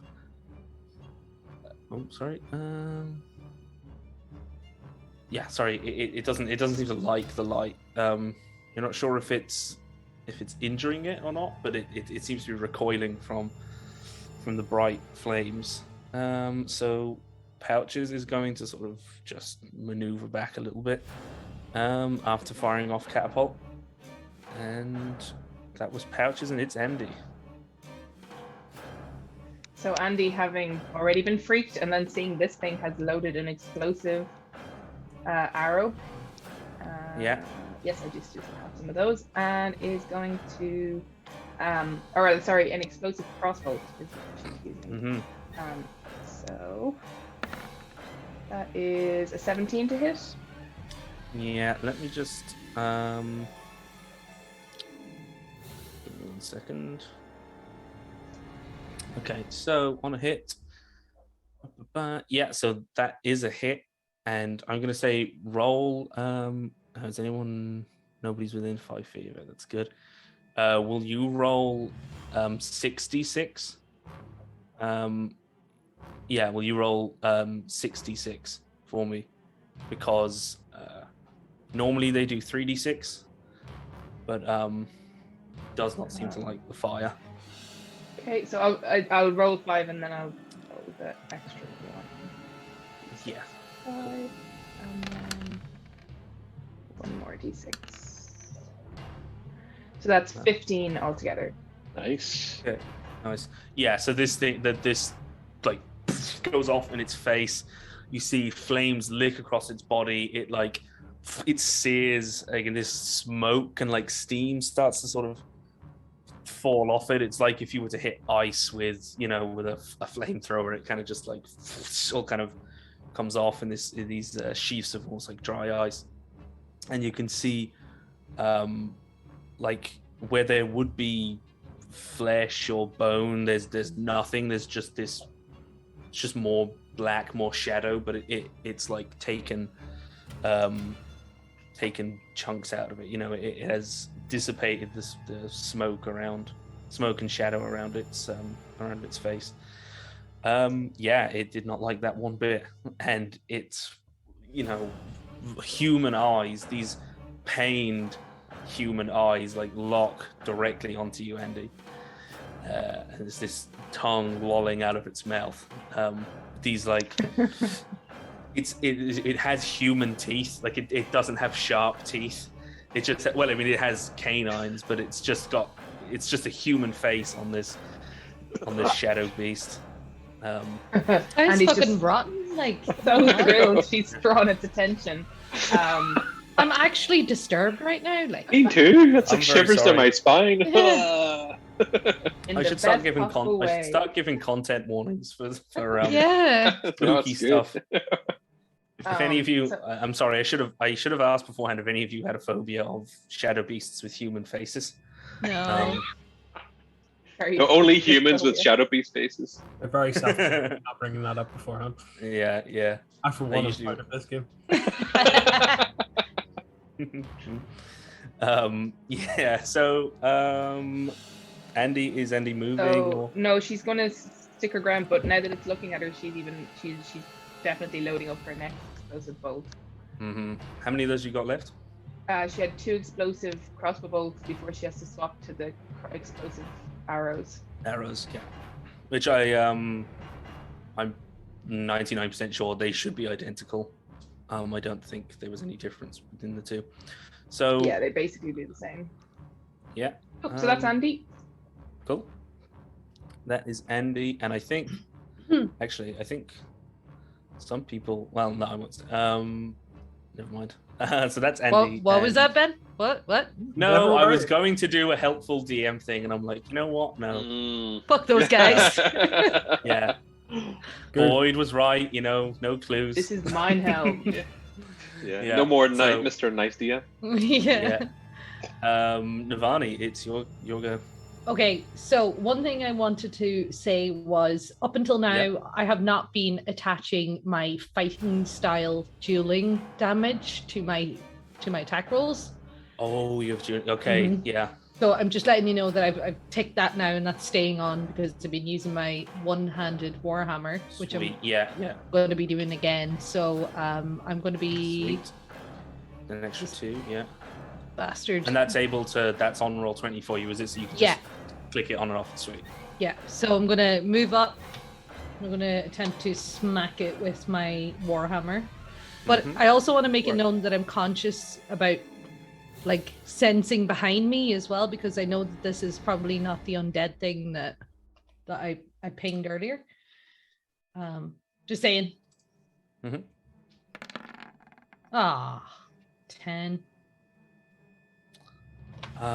10 Rolling on so bad. 10 unfortunately is a miss. Oh, I'm really sorry, Michaela. Not undead, it was a fiend. I'm Oh, sorry. okay. It was a fiend that you sensed over there. No problem. That was my bad. But yeah, it's surprisingly it's just kind of it's disorienting because as you come up here, It smells really bad, I'd imagine. I smell, but it's a big target, but it's very fucking dark and shadowy here, and it's made of like shadow, so you kind of swing on it, and you think you were trying to like kind of go for its shoulder and take out one of its legs, but that actually wasn't it. It was just more shadow because it's kind of also constantly almost like rippling, Okay. like mist over a moor. So unfortunately that one did go wide. But is she standing her ground, gonna try and She's standing her ground and has her shield up as well as Yep. Sweet. The hammer. Yeah. So That's me. That's Navani. Vorden. So, quick question. On the map, I see another A little something. bee. Yeah, is that something we can actually see? That's the brazier. Sorry. Oh, sorry, I missed that. Okay. Sorry, no, I did that during the intermission. I just thought because Doral lobbed it, so I said I took the light off of Doral because he was carrying it. So I was like, Yeah. that's where the brazier landed. So You did that's say you were- bright you were- light and dim. Oh, okay. You did say you were going to do something, so I should have known. No, Okay. that was I should have said it. I realized I didn't. Vorden would normally maybe run this thing and test out his Moon Touch blade, see if that would have any effect on it. However, he is not feeling very confident right now after his recent little whatever that was episode. So he's going to move aside just to sort of make sure there's a wee bit of a spread and use the exploding crossbow bolt that Andy gave him because he saw that that seemed to be quite effective. So let me just roll for that. It's a light crossbow, so it's not the best, but oh dear. So if I'm not mistaken, so on a miss, it detonates at a random space within 5 feet of the intended target and then goes off. So Sorry, Navani. hang on, let me see. 1, 2, 3, 4, 5, 6, 7, 8, 9, 10, 12. I just 13, 14, regained all 15, my hit 16. points. How do I? Just gonna roll a d20, and if it's less than 16, I'll roll again. 4. So 1, 2, 3, 4. Yeah. So it's going off there. So Navani, you are within 5 feet of the detonation. So will you give me a dex save, but it's at advantage because you have that curse where your equilibrium is all wonky. So dex save, that probably didn't help as well with swinging on this thing, you know. It's kind of getting time for you to get used to moving with this. 15.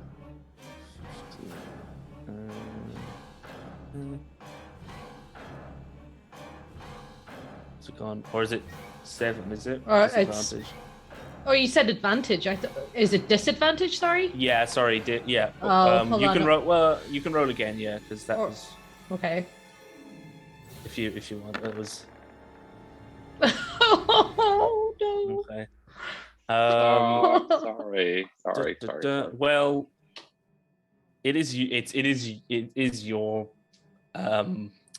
explosive vault, Vorden. So will you roll just 2d6? This is the kind of the blast radius. Oh, actually, this thing needs to save as well because it is still within 5 feet. It fails too. Oh, now you start doing well. I rolled 2d6. I don't know why I rolled 3, but there you go. I will take the first 2. 2, 3. Yeah, I'll take off the 4. So yeah, so 11. But this thing takes 22. So that's 11 fire damage to Navani, and this takes 22 damage. As again, flames are just slamming into this thing, licking across its body. It's recoiling. It's and Navani just lets out like a massive scream. Vorden shouts, "Sorry, Navani! Ah, dear!" and drops his crossbow because he doesn't want to risk that again, and pulls out his sword. And that's his turn. Okay. Where's my thing? Sorry. Right. So now it is the Shadow Beast.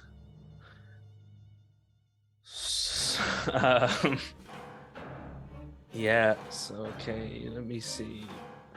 15. Where is? Was that tool gone? Sorry.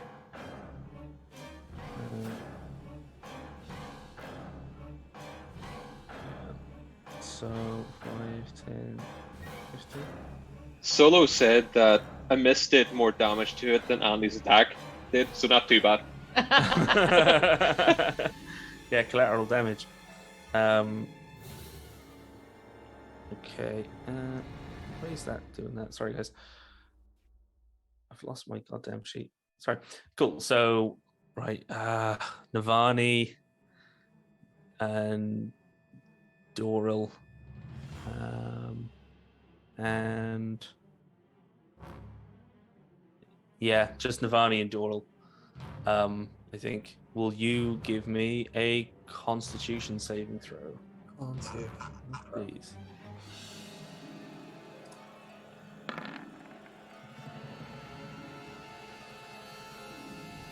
Sorry, with disadvantage?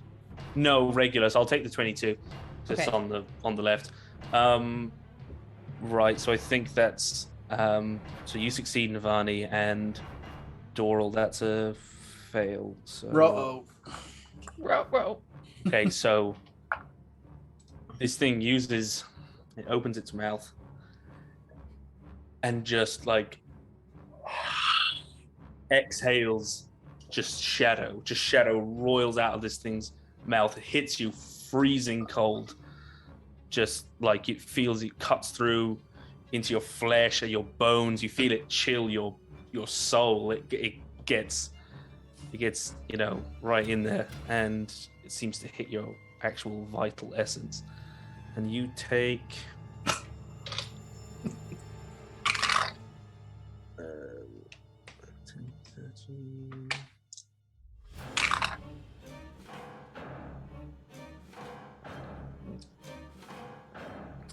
Okay, that could have gone a lot worse. Still on tenterhooks. Doral, you take 19 cold damage. Oof. Navani, you take 9, so you take half from the successful save. But that 68 could have gone a lot worse. So this thing, just breathes cold out, and then it starts to actually back away from the bright light. So you can attack it, Navani. So do I get an attack of opportunity and my booming blade? Yes, it will get. It will get booming blade. Yeah, as it moves away. Okay, so it's going to take the booming blade anyway, so you can go for another swing. So do I just click booming blade on my character sheet, or do I roll to hit? I think, if you click booming blade, will it roll the damage? Either that, or you can roll a d8, whichever you want to do. I think have a reaction to being hit, if that's okay. Yes, of course. Yeah. So when I take damage, it reduces me to half my max hit points or less. I can spend my reaction to gain temporary hit points equal to my Pugilis level plus con. Nice. And regain all my Moxie points. Cool. So I'm going to do that. Cool. Nice I'm not sure if booming blade just works when they move out anyway. It does. If he moves of his own volition, if someone moves of their own volition, the booming blade, it detonates, Okay, but how does that work with the attack of opportunity then? Well, he's taking the booming blade damage just from moving, and then you can just do an attack with your warhammer for the attack of opportunity. Oh yes, yes. Oh, nice. Yes. Nice one. Sweet. So that's 26 to hit, and then 11 plus 7, that's 18, 20 damage. Yeah. And sorry, can I smite on that because it's a crit? You can. So yeah, that's 2d8. So, boom.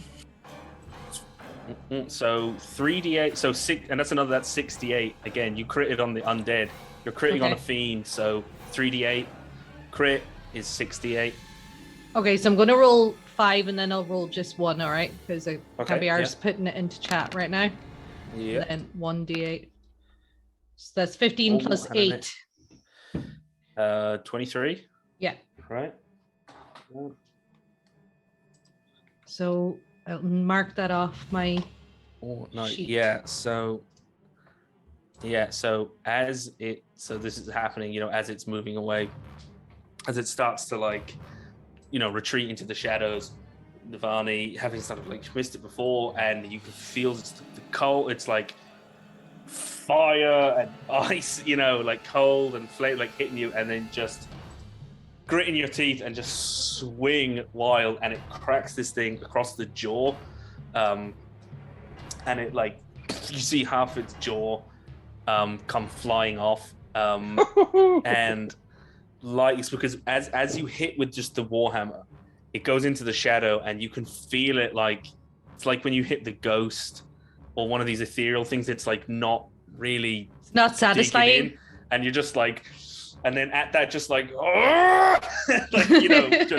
the whole the handle of the hammer just it glows just from the bottom, and then it's it's like you see a thermometer boom, and then hits the head of the warhammer, and then that just glows, and there's a bright light. Oh shit, yeah, and forgive me. So it was 23. Sorry, not 23. It was 46 damage because it was vulnerable to radiant damage. Oh wow! So Oh yeah, wow! So yeah, it critted, and then let me see. Okay, it's still Holy shit, it it's critted like and it's vulnerable. it's still because and then it like it howls, and it's this like it's this horrible like human like moan of pain, like it's like a human sound, but it has this kind of guttural growl underneath it, and yeah, it starts slinking away. It moves incredibly quickly. Or maybe it's just its massive size. So 5, 10, 15. Is there? So 5, 10, 20. Does it make these noises like? As it goes. No, it doesn't, Paddy. No, it doesn't. Sorry. It sounds like a human or something. Don't feel bad for them. Yeah. So yeah, and it just retreats into the shadows. And Doral, it's Doral's turn. This thing has just like just disappeared into the inky black. So I look at Navani and I say, if there's one thing Garros has taught me, it's to push the advantage. And I'm going to use my bonus action to spend a grit point and use it as the dash action.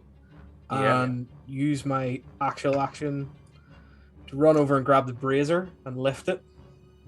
Okay, give me a strength check. Sure. A 16. Yeah, you do manage to heft it up. Some of the coals have spilt out, but it does seem to still be burning. And I use whatever I have left movement-wise to... Do I move at half speed or something? You'll go at half, yeah. No. So 25. So 5, 10, 15, 20 to there. So I have 30 feet left, so I only get to move 3 squares. Mm-hmm.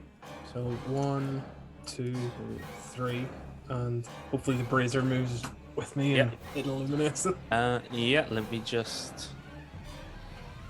This actually, moving the brazier was like, that was a great idea. Because it was the case that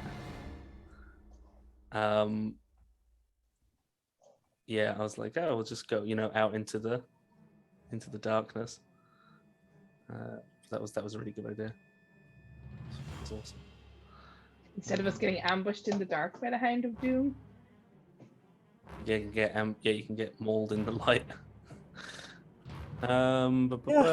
So it hasn't revealed, it's like you're like moving forward with it, watching the pitch black ahead of you, waiting for that face to appear, as you creep along, but it's just still black and black and black and cold.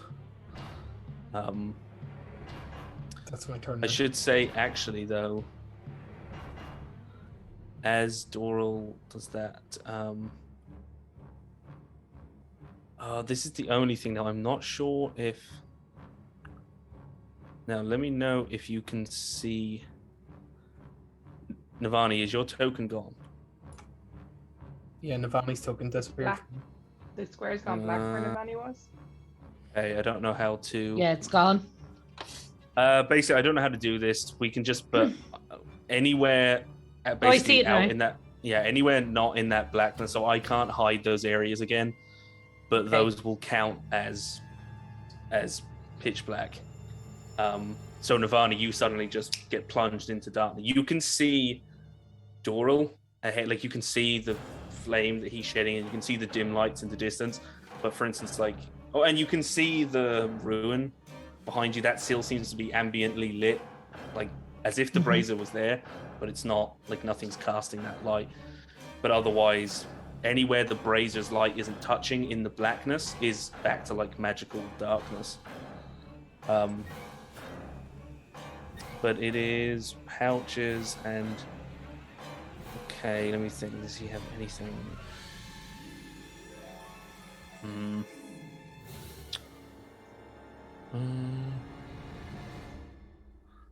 Okay.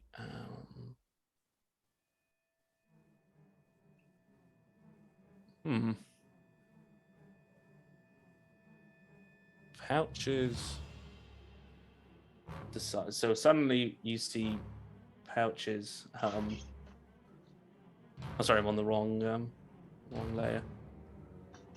Pouches goes poof and disappears as he he's like he says I'm gonna try get one of the others. Like I'm going for one of the other braziers, and he casts invisibility on himself. And let me just mark that off.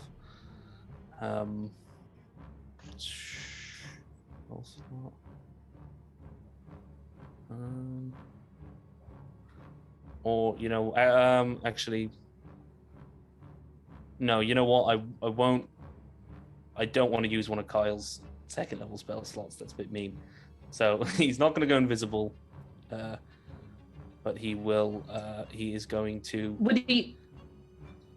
Well, I don't know. It seemed to make sense, but I don't know if I should be using one of Kyle's second level slots. He's not here. He should have been here if he didn't want you to use it. Yeah, go for it. We're telling you to use it. We'll take the blame. Yeah. Okay. It was all Michaela's fault. It's all my fault. He can come at me. Come at me, bro. Bullied by Big Sis. Yeah, so he is going to pop into the GM layer. And sorry, I'm just gonna kind of move this up here. So 5, 10, 5, 10, 15, 20, 30. Okay, he just starts moving out into the darkness. Even the stat in chat is saying that he could vouch for the fact that Kyle would go invisible, so. Yeah. So, that was Pouches. Where Kyle is internally screaming. Yeah. That was Pouches. So Andy. So I'm right in saying Andy, we're still within the time frame where Andy has the slight limp, so her movement's down to 25, isn't it? That was 2 days, I think. She was. Yeah, it is. Yeah. Okay, so that'd be 25 and 25. So Andy is going to use her movement and then bonus action dash to get to run basically towards Durl and the brazier to get down here, having seen that it was level-ish terrain, and then is going to ready the crossbow as her action. Yeah. So I'm going to hold the action of the crossbow. Yeah. Okay. Just sorry, Andy. Let me just, because Boy just pointed out that brazier actually isn't the aura isn't visible for stream. So let me just I always forget to pop it on to scene. Sorry about that. So it's spinning now. It's ridiculous how much you have to do. Is that updated? Can you see? Yeah, it's showing now. Yeah. Light. Cool. So you should be able to see that, Andy. So you're basically going out into the area of into the bright light and readying the crossbow to whenever you see this thing. Yeah. Is that regular or is that boom boom? It's an explosive. It's an explosive. Explosive. Explosivo. Explosive one. Big boom. Big boom. Navani, it is your go. Okie dokie. So, right, let me see. So I'm gonna move towards Durl, towards the light. Don't go into the light. Into the light. Oh, holy shit. Oh. You okay? Yeah, no, it's just my. Where did I go? Hold on. Oh, I'm under the brazier. Under Durl or? Yeah. So, I'm gonna stick with Durl, and then I'm going to lay on hands myself. I'm gonna use like five of my lay on hands on myself. Michaela, please, we're in public. I gotta leave some hands, all right? I'm gonna lay on hands on myself. Yeah, in Yeah, public. you can get arrested for that in the States. Well, what can I say? Crits make me happy.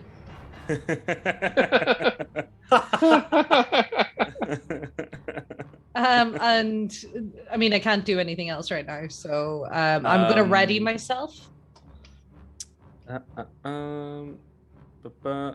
Yeah, I think you would have to. It would take an action to ready, but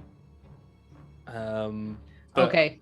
we can narratively, not mechanically ready, but like Okay. bolts. Yeah, if you lay on. Can I actually do a perception check? Like, do I hear the thing whimpering or anything like that?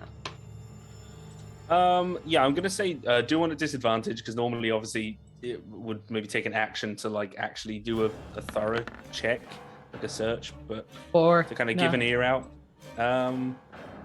No, you can't hear anything. Mostly, what you hear is there's a kind of soft crackle of the fire. Okay. That's me. Edward? Warden. Warden. Okay, so Warden is kind of cropping himself, getting left behind, and is just going to dash the whole way there. So I did try to measure this before. Sorry, go ahead. Thank you, O Shutter Photo, for gifting us some there. Oh wow! Thank you. Whoa. I hope that was Nice. after my my crit joke. It was great. That was very good. That did deserve it. It sounds like a Richard thing that he would like. Yeah. That's true. 25, 30, Thanks, 35, Richard. Thank you. 40. That's 40, 45, 50, 55, 60. So my dash would bring me to here. Does my torch using the flame of the brazier do anything, or is it just like a normal torch? It weirdly seems to just be like a normal torch. Cool. So Whatever I'm just that kind means. of just waving it around along with my sword to see if I see anything, and if not, then I guess that's my action. You're just you're getting up into the action. So where's my I moved it. Okay. Sorry, when I move the turn order, does that move it for everyone else, or is that an individual thing? Yeah, Like if I move the turn order window, it moves it for everyone else. Yeah, it's shown as the hound now. No, I mean if I physically move, like drag the window. The window? right. No, it's just you. No, Oh, that's good. That's all good then. Sorry, I've been kind of moving it around to keep it out of the way, but didn't want to it to be distracting people. So let me just. Okay. I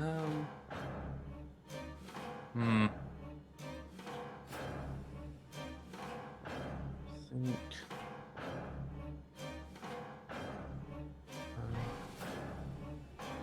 Yeah. Okay. So there is nothing. There's just black, and then all of a sudden, just springing forward to lash at you, and just before it hits Vorden, Andy, I believe you had readied Boom Boom. I did ready Boom Boom. And Oh dear. Taste of my own medicine. When I throw the Boom Boom or fire the Boom Boom, is Vorden going to be within 5 feet? He will. He'll get the backdraft, the AoE. So that's a 22 to hit, That's a hit. and it's going to have Ooh. sneak damage on it. So it was what was it 66 for that time plus 2 extra d6, 86. I'd say the sneak. Oh yeah, I actually made a mistake. What I should have done was just roll the 3d6, and then I'll double it because it's vulnerability, Okay. not a crit. So sorry, it should have just been rolled and doubled. Okay, so you perfect. could- So I'll just tick the sneak damage and do the damage roll. So yeah. So that's 12 damage altogether. Okay, so we'll just do the sneak because it doesn't. Normally it doesn't do the crossbow damage, but I'll say because the sneak it jams itself. You manage to kind of jam it in before it detonates. So give me the 3d6 and then that'll be doubled.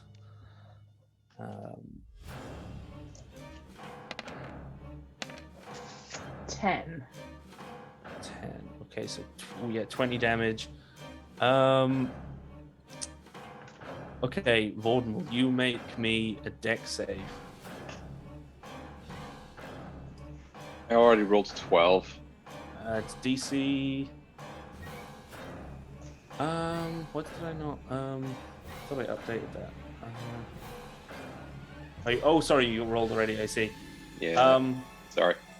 Well, it is no. Hang on. It would be 8 plus 2, 10. Yeah, so it would be DC 12. Yeah. So you do manage to avoid the 2d6. And that. Oh, hang on. Did I? Can't save. That's fine. I just scrolled back up to make sure that I didn't calculate the DC wrong for when Navani got it, but I forgot there was the nat one.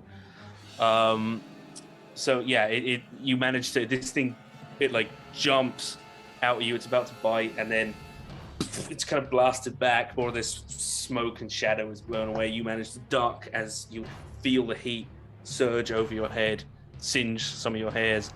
Yeah. But then as you're popping back up, this thing is going for you again. Its jaw is hanging off, but it's still bites you with its half jaw. And these flat, humanoid teeth kind of start grind into you. And you take... Oh, bad rolls, thankfully. You take 5 piercing damage. And will you make me a DC 13 strength save? What? Okay. Let's see. So it was 5 damage, just so I remember. 5 damage, yeah. A strength save. Yep. Oh, thankfully I'm not completely useless with these, but let's see. Oh, come on. And Vorden is knocked prone as this thing pins No! Vorden down and is like savage, chewing on his shoulder and his clavicle. And you feel these blunt teeth crunching and grinding up against your collarbone, trying to chew you up. As that's happening, Vorden actually, he's sort of screaming in pain, but he's also going, my beard, and putting out the fire in his beard. And so this thing did 5, 10. I think it did. Yeah, it did 5, 10 feet. So it still has a certain amount of movement left. Oh no.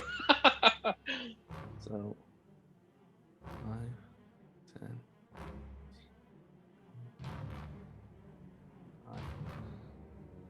Hang on, sorry. What was it? 5,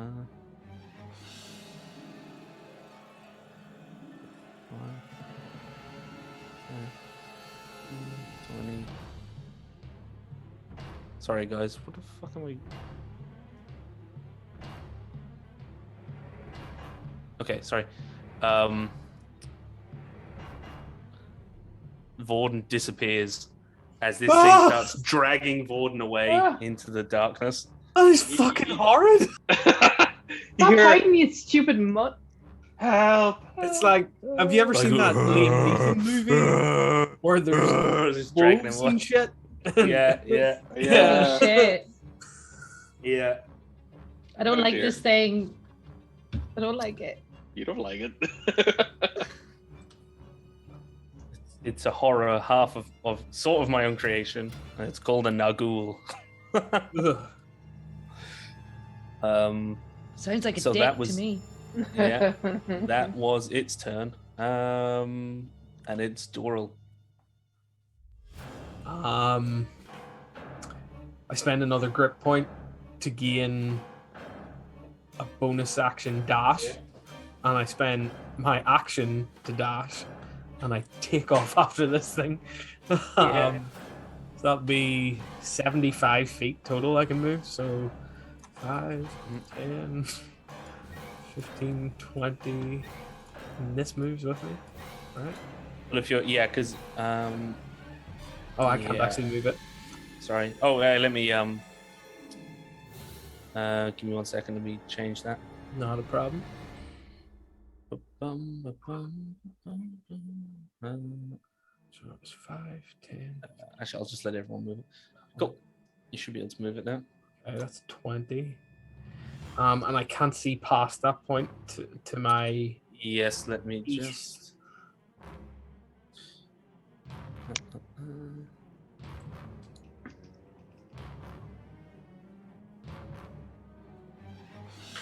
So I have moved 20. I have 55 feet of movement left. Okay.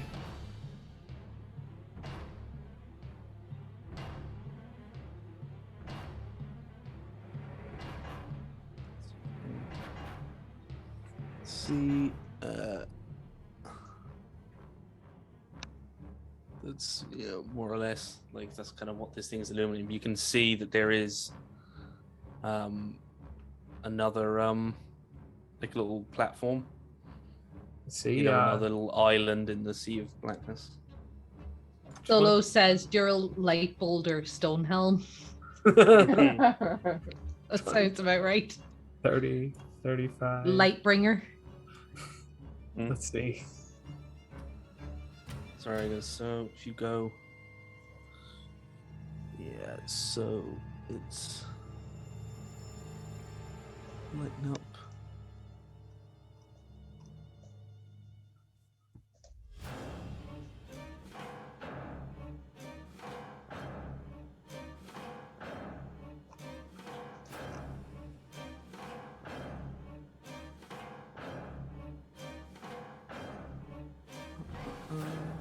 I just head a bit more south, so it's like 20 feet left, I think it was. Another 4 south.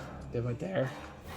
Just guessing. And you It was can that see, big direction it was pulled in, wasn't it? Yeah, you can see the edge of this thing. Oh, clutch! And Yeah. that's my turn. Yeah, Vorden, Doral is just kind of, like this coming and calling out, calling the shots, that it's over here. Yeah. So that's Doral. I see it to Pouches. the west. Get it? Pouches is up next. He's seeing all this, and he's like, okay, he's gonna. I start dashing. 5, 15, 20. Started dashing. 30, yeah, 35, 40, 45. 60. He just gets Pouches feels stone beneath his feet, and he just gets to there. That was Pouches. He's gonna try and light that one up. Andy, you are in black. Like everything else around you is black, but you can see the brazier ahead. Doral. Yeah. So, can I see the edge of the monster that the light is showing? You can. Okay, so I'm gonna go 5. And that's 10, you can't 15, see anything 20. else. I'm gonna use my movement to get back in the light, and then I'm going to, given that Vorden is in the monster's mouth, I'm not going to switch to my explosive short bow. I'm just gonna fire a normal arrow at it. I assume since Doral or Vorden is in its mouth, I get sneak attack. Since he's definitely within 5 feet. Oh, that's 7 to hit though. So. Oh, unfortunately, yeah, it just clips the edge. It's only just getting the edge of this thing, as it's difficult to tell what is it and what is just shadow. Bonus. Bonus action. I think again she might just dash with the bonus action to get Mm-hmm. 1, 2, 3, 4. Yeah, to get kind of more into the main light. Yeah, and Yeah, into that the is bright. Yeah. Andy. Cool. So Navani. So I'm still cursed. Yeah, with the. So that's the half dex speed, saves. right? Oh, half speed as well as the dex. Yeah. So I can only move 15. to here. Oh, hang on. Let me check. Let me check the exact wording that I put on that first.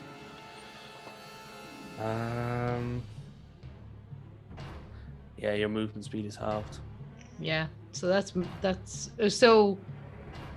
So if I dash, That's my bad. Yeah. so if I dash, would that be 30? Yeah. So I'm gonna dash. Hold on a second. I'll just make sure I'm dashing the correct place. Okay. So, right. So I think here is as far as I can get. I think that's me. Is that 30? I thought it got to the.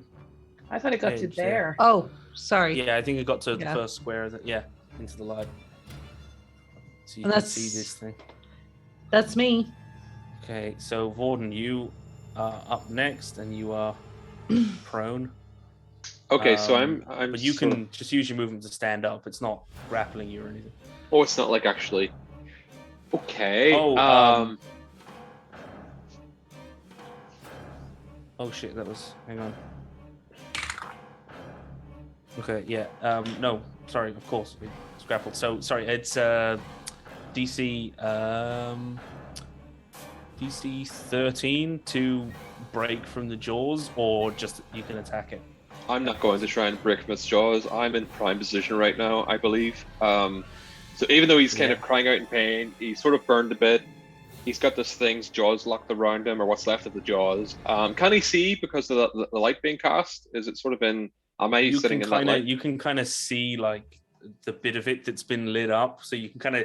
So I would say it's big enough, and you can see it there, so it's where it is, but you're at disadvantage anyway from being prone. And grapple trying to attack this thing, but okay. So I'm going to ask if I can do this thing, which is. Okay. I always like that. I'm excited. I can't wait. Okay. Vorden is going to let go of his sword. He still has the torch in his hand, which obviously isn't lighting anything up. However, he's going to fish around for his last flask of oil and try and shove it into this thing's mouth, and then sort of like shove the torch in after it. And he's going to ask if this can be something dexterity based rather than strength, because it's like it is. I would say give me sleight of hand. Ooh, let's see. Oh, please work. Let's see.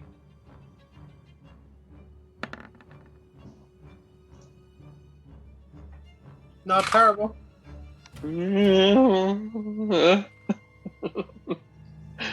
It's like you feel this thing. It's like you're going around on this side, and then you switch the oil to the other hand. And where Navani had blown its jaw open, it's hanging off. You go in the other side, and you ram the oil down its throat, and it you crack it off its teeth, and you feel oil on your hands, so you know it started leaking into its mouth. And then it's just a matter of you just jabbing the torch forward. I don't care if like there's oil over me. I just say, "You dirty dark bastard, take this!" Home and shove the nice torch into its face. Get your jaws off me, you damn dirty hound! And yeah, Vorden, all of you. There is actually, for a brief moment, there's like a flash of light. Like weirdly, there's just this like you hear a, and like. You can't see anything, Vorden. You take 3 fire damage. You feel your hand flames lick up the oil that leaked on your hand. But this thing, you can't see it, but it's just you feel it like writhing around. You hear it making the most awful, agonized sounds. And you smell like you smell smoke, like coming, like almost like it was breathing it on you. But I'll say that that was your action, but you are grappled, so. Cool. I'm going to use my bonus action to sort of like just take a deep breath, steal myself, and use my feature Second Wind to gain some hit points. Yeah. Okay, so this thing actually lets you out of its jaws as that happens. Ooh. And let me see.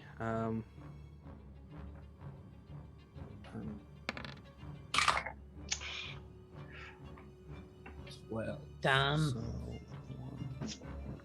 better than nothing, I suppose. It is. yeah, and it starts 5, 10. Oh no, sorry.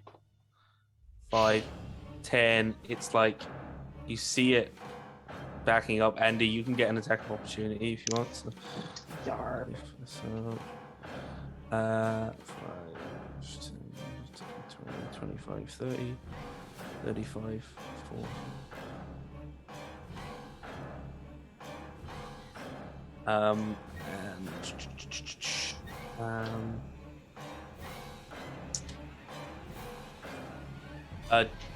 Borden, will you roll me a d8, please? Sure. D8 coming right up. Yeah. 4. Okay, so this thing.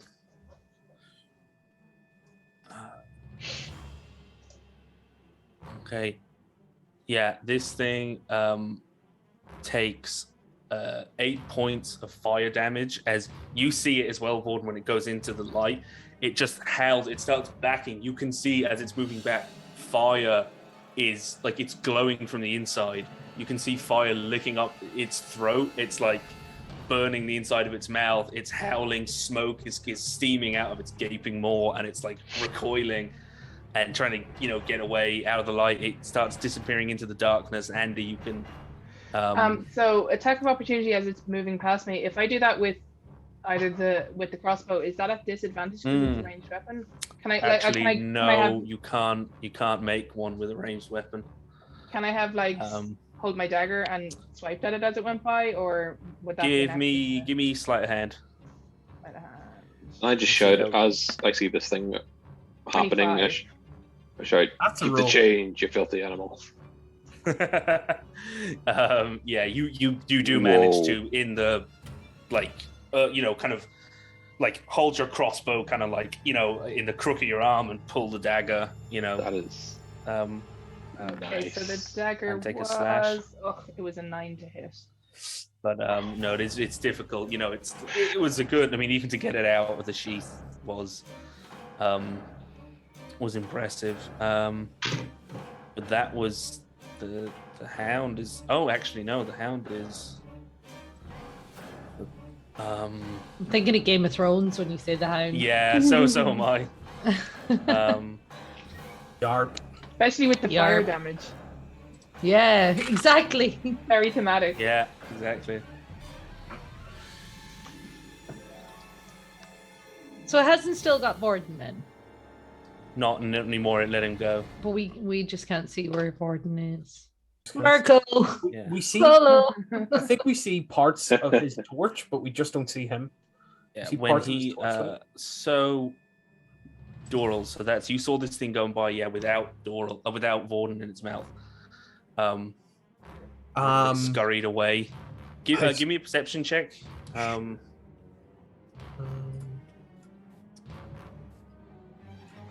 I have a spinny white wheel. Bear with me. Very high DC. There we go. This now. 13. I'm not sure. You can't hear anything. You're kind of listening out to see. You saw it moving, back out of the light. Ran. I saw it ran that direction, and I'll spend my action to dash and head off. But did I move at half speed? No, I think because kind of with the strength save or the strength check was like if you pick this thing up, you know, Okay, then. and you haven't put it down since because you haven't like attacked. So I moved to there. I move a total of 50 feet to there. To You see there. my ruler? Okay, I Yeah. can. So say we drop it there, and I reveal, for instance, say I just reveal this, like, look, I'll pretty much do like this.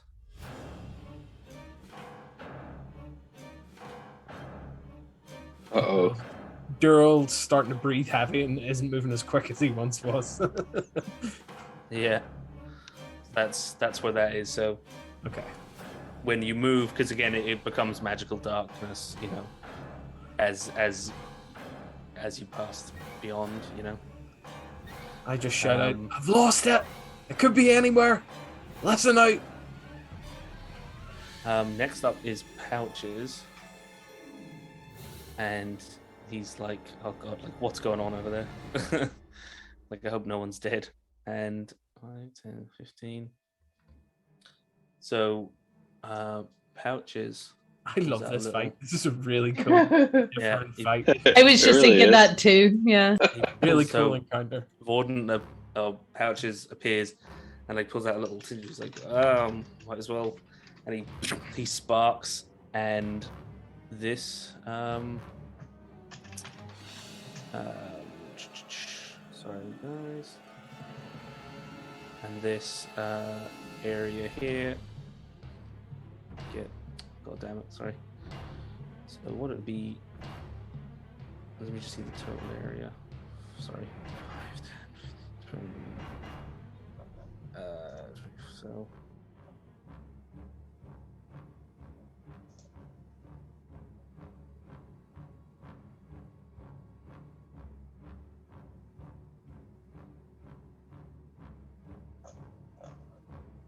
So you see in the distance, all of you see this, you see Pouches, you see this beacon fire of the brazier light, and this other little island comes into view.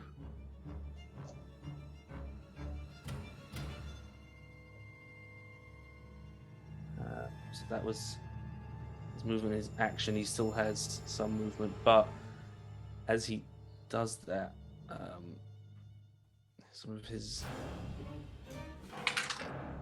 okay, only one. His max hit points are reduced by 1.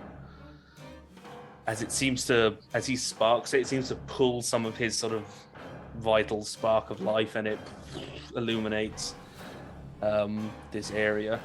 And he's kind of moving. He's looking across for everyone, kind of standing, you know, behind the light with his back to the wall. And he's kind of calling out, you know, say over here. Andy. So Andy had thought that Durl had moved in the direction she thought the monster had gone, but now it doesn't seem to be there. So she's gonna move. She's gonna use her movement and some dash movement as bonus to get to this other brazier. Mhm. Crap! Hang on. What have I done? It's okay. So she's by this brazier now. That was Okay. 35, so it's still 15. Yeah. So are you attempting to light it? Is it? Oh, it's not lit? Well, they're dimly lit, but you they're like there's glowing like embers, but you saw Pouches like Somehow make did his go- something to light it. Yeah. Yeah, so she's definitely going to try and light it up a bit more. Okay. If you have, I don't know if you have like lint or anything, or a tinder, like a tinder box. I think is the. I think I have a tinderbox somewhere in my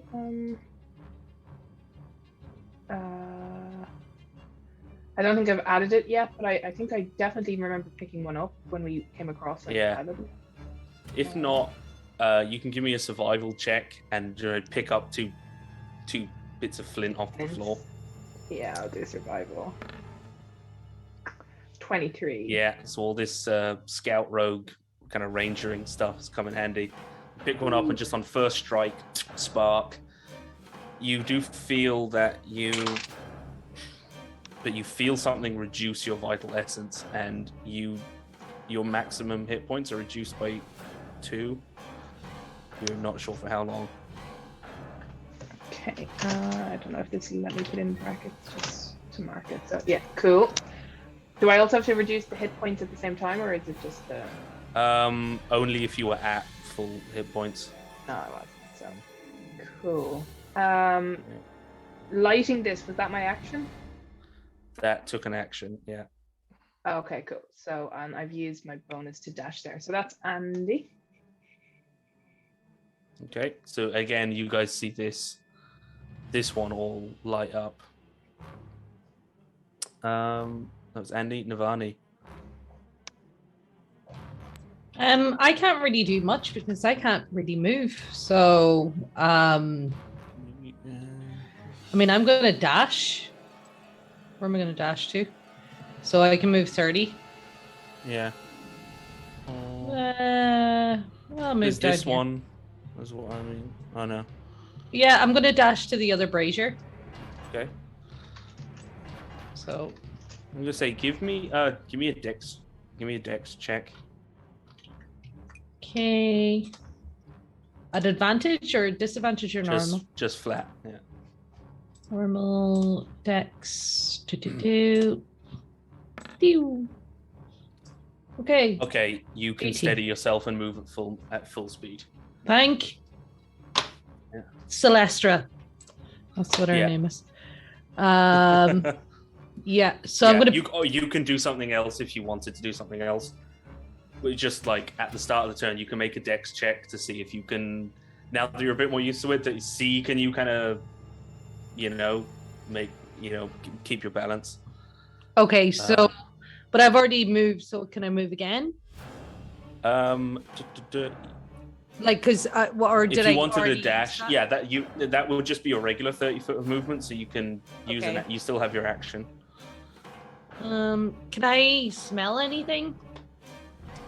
Give me a perception check. If you want to use your action to like do it, kind of really go for it. But 10.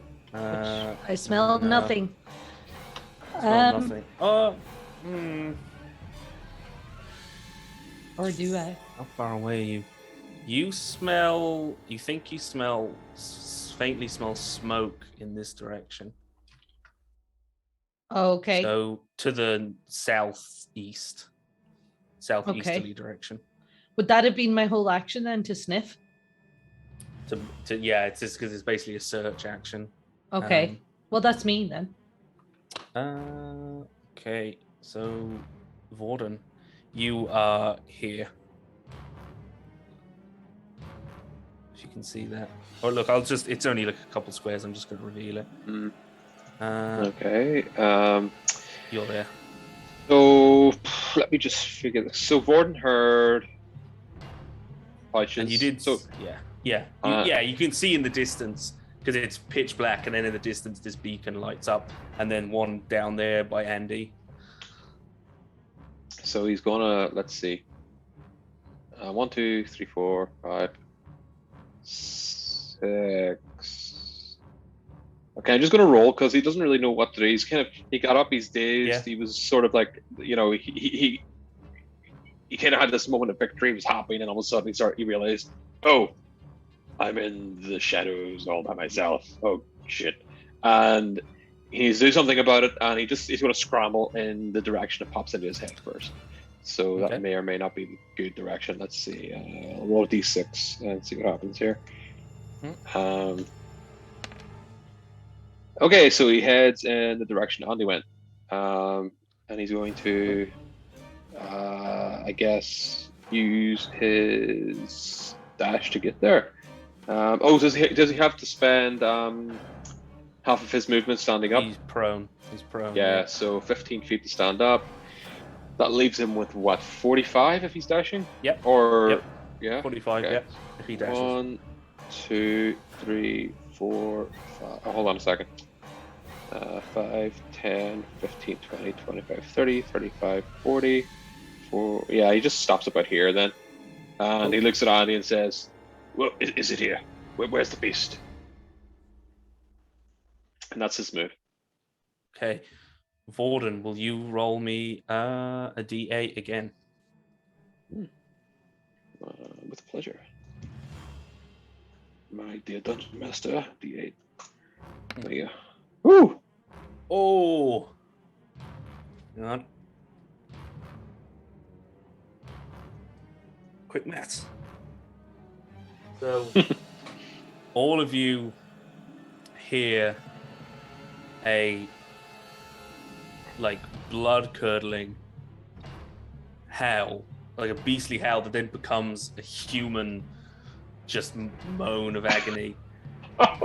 And then Navani, you see it first because it happens. Hang on. You see it because it happens.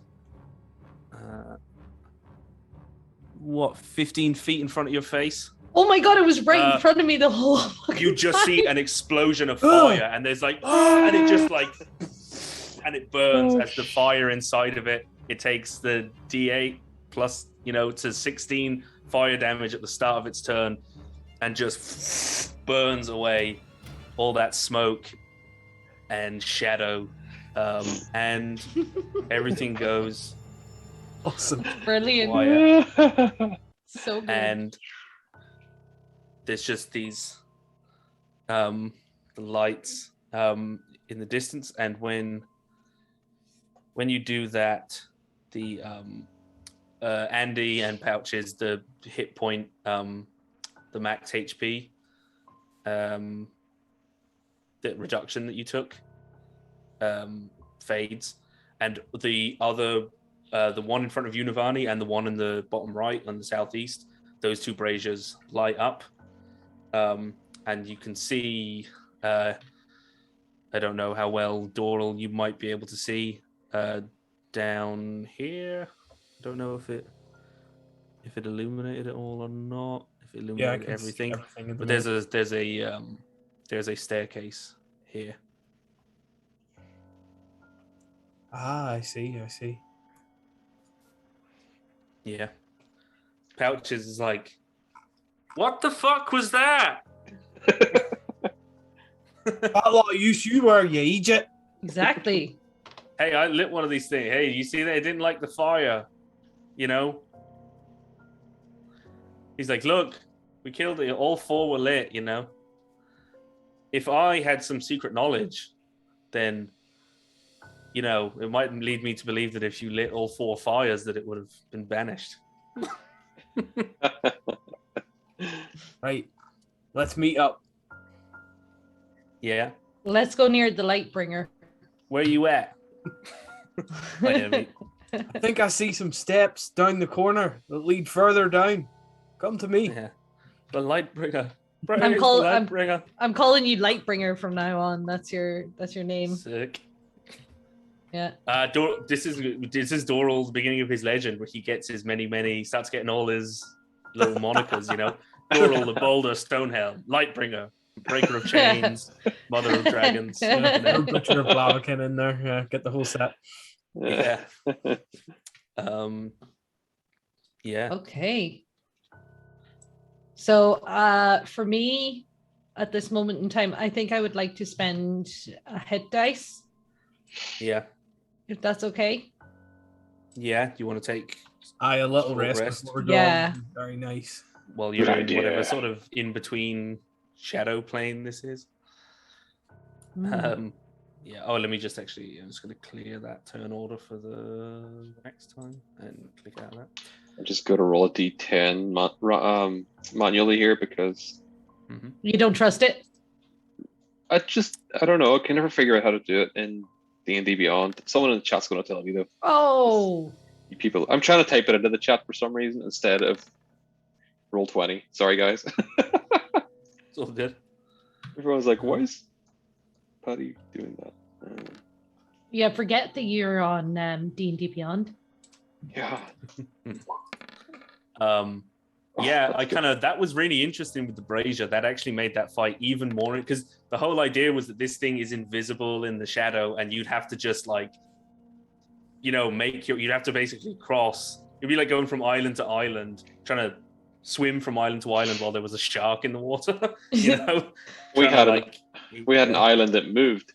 Yeah, that was awesome, because it would have disadvantage in the bright light to attack, because it was like super sensitive and stuff, It just so would try and get you in the shadows. Ideas never, like, whenever players get a hold of this stuff, you can never. But that was great. I was like, that's awesome. Or that's always the best sentence as a DM, is just like, can I try this? Like picking up the brazier or shoving oil down its throat. And that crit smite, and the boom boom. It did pretty well. We all worked pretty well. That was actually so much fun. I enjoyed that. In the words of Tenacious D. Did you ever play a video game where the light is always fading, so you're always running to the next light? I can't remember what it's called, but this reminded me so strongly of it. It's like the same sense of panic every time the light goes away. You're like, no! Yeah. And Durrell had like double my speed as well. Now he just kept getting further and further away. I was like, okay. Imagine him carrying it in front of him like a big soup pot. Carried in front of him. I love it. Like, no plan survives its first encounter. Yeah, exactly. No plan survives contact with the enemy. Yeah. It's uncomfortable here, but an hour does go by just uneventfully. It's just completely quiet here. It's like a vacuum in here. Like there's no, like, you guys make sound, and when you're walking on the stone, your footsteps make sound, but when you're out in just the pitch black, like there's no noise from your footsteps. It's very eerie.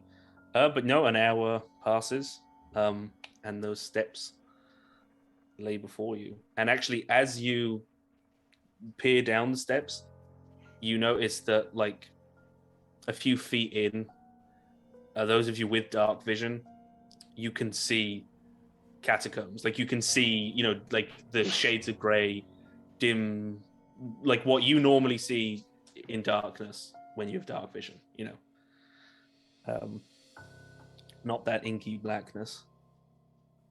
Stairway to heaven. Or hell. Like hell to me. It looks like hell. It smells like hell. If it looks like a duck and quacks like a duck, it's probably a duck. I just want to take is there like an unlit piece of coal inside this brazier? Could I take a memento? Yeah, sure. Yeah. I mean, or even a piece of metal around the side or something that you can hang around your neck. Yeah, that's if you ask Pouches suggests that he could ray of frost it for you and sort of rapidly cool it, so it's a piece of coal, like not so it's not glowing, so because obviously it'll burn your hand, like, but he'll essentially kind of blast it with the cold. A little bit of, as he does, like a little bit of it breaks off as it heats, or it kind of rapidly cools, but it's mostly intact. Just sort of pick it up. Still warm. Cool. And I put it in a little side pouch. Cool. Sorry, I'm laughing at DB Gibson. If it looks like a puppy and quacks like a puppy, some sort of weird duck puppy hybrid. But in terms of self next damn it, we're giving him ideas. But in terms of continuing on, are we going to continue on, or what do you think? I do. Sure. Well, let's see. Maybe what's at Oh right, down okay. the stairs. Oh Lord. Who knows? Let's head We've down. suffered enough. We're going to go down the stairs, and then he's going to reveal whatever, and then he's like, and we'll catch that next time. And we're like spending 2 weeks going, oh no. You're breaking the fourth wall, my immersion. We're all gonna die. I was just thinking that was a perfect end, but no, we're going to be left on a cliffhanger again. I like cliffhangers, so. Yeah. So down we go. Down we go. Yeah. So all of you On a hell hanger. No cliffhangers here. hell hanger, yeah. Why is my Roll20 is like freezing or something? Okay, why is it doing that? Sorry, guys. Yeah. So as you, let me copy you guys over actually. So I'm just gonna line these up. Let me get you in a straight line. So you descend the steps, and I'm just gonna put you in like a random formation. You can switch yourselves around. It's, it just, that sort of sound returns a bit more, even though it was very quiet in the catacombs. It does return to you. And sorry guys, I just don't want you. I want you guys to come into like an actual full-fledged map. So that's all of you. Okay. So you come into actual catacombs again, and there's that. It's strange that this would be almost comforting, Yeah. This, like, just to be, Yay, it's catacombs again. It's real darkness, not magical darkness. yeah, to not be like, on a on some sort of shadow plane. And as you do, what the fuck This is like level 4 or 5. It's level 5. It's the fourth. Yeah, it's the fourth map. And so if you come around the corner, so Navani, will you give me a perception check as you are making your way forward? I will. Or anyone, I suppose, who wants to make one. The DC might be higher if you are further back. I'll make normal, yeah. Yep. 22. 22. Navani, you hear... With my elven ears. Yeah, you hear a whispered voice. Do I hear what it's saying? Well, actually, are you...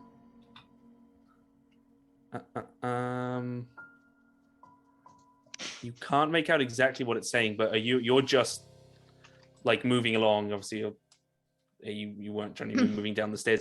You heard a whisper, and it was like,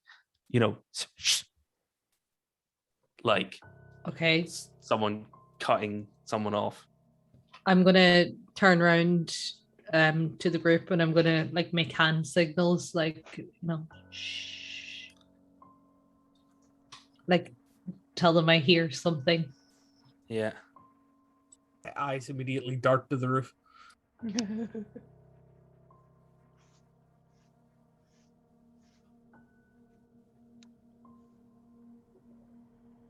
I'm going to continue forward. Okay. Ooh. So I'm going to move to like there, and I'm going to peer in. So as you peer in,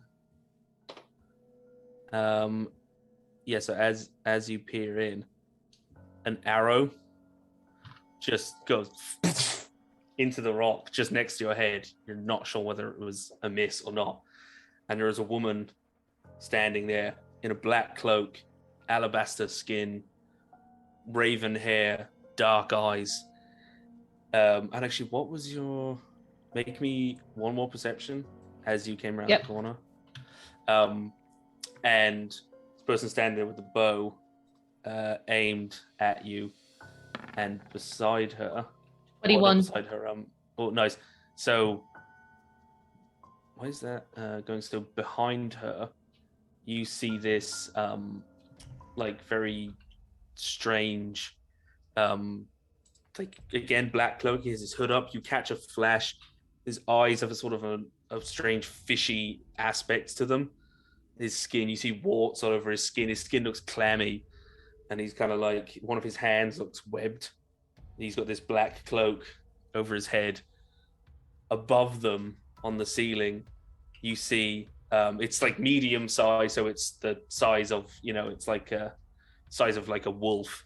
You see a giant spider on the ceiling above them, and then on the ground between them is a man in Arbiter's armor, bleeding from many, many stab wounds. And then, yeah. I was a barbarian. I would fucking rage right now. Yeah. She pulls the arrow and she says, "I'd be careful of your next step." And that's where we're going to end it. No! No! You can't leave it there, see? Yeah. Oh, And they're we'll so see gonna you on die. Halloween. Yeah. Ihauna. Who has a No, flamethrower? well, Who's a giant we can- spider? We can actually, well, Cleansing we can fire. we can go another 5 minutes. No, I think now's a good time because Yeah, that's probably a good time. like my heart's Okay. thumping right now. So Okay. Cool. So yeah, that was this session, and the next one's gonna be, we'll see you Halloween 31st, right? yep. So next Yeah. week is going to be in this slot. It'll be a guest slot. So DM Brett will be DMing an offshoot of the Cloaks of Minehelm. But then we've got the other shows coming up. So we've got the Fallen Ones on Tuesday at 8 p.m. and then we've got Humblewood on Friday at 8 p.m. as well. Yeah. And then so next Sunday, same day, different cloaks. Different cloaks, exactly. So It'll be interesting though. Same bat time. yeah, exactly. Well, hope you enjoyed that. Looking forward to the next one. And yeah, thanks for tuning in. We really appreciate it. And we will see. Oh, yeah. Sorry, do we have to come dressed up Yes. for Halloween? Yes, costume. And also raids as well. Yes, Oh, raids. we're going to be raiding. Who are we raiding? Route 66. Great. So, yeah, that's who we're going to be raiding. We don't have a catchphrase this week. We normally have a catchphrase to go in with. Teledidonics again, I suppose. No. Lightbringer. Lightbringer. Yeah, Yeah, Lightbringer. There we go. Lightbringer. Lightbringer. But if Okay. people could hang out for about like 5 minutes after we raid, that would be really, really cool as well. Yeah, spread the love. Exactly. Spread the light. Bring the light. Yeah. Be like Doral. Be like good guy Doral. And yeah, carry the light wherever you go. Exactly. Cool. So we will see you. We'll see you all soon. And have a good night, morning, afternoon, whatever. Ciao. Sweet dreams after everything you've seen and heard this session. Earth is round. Ah.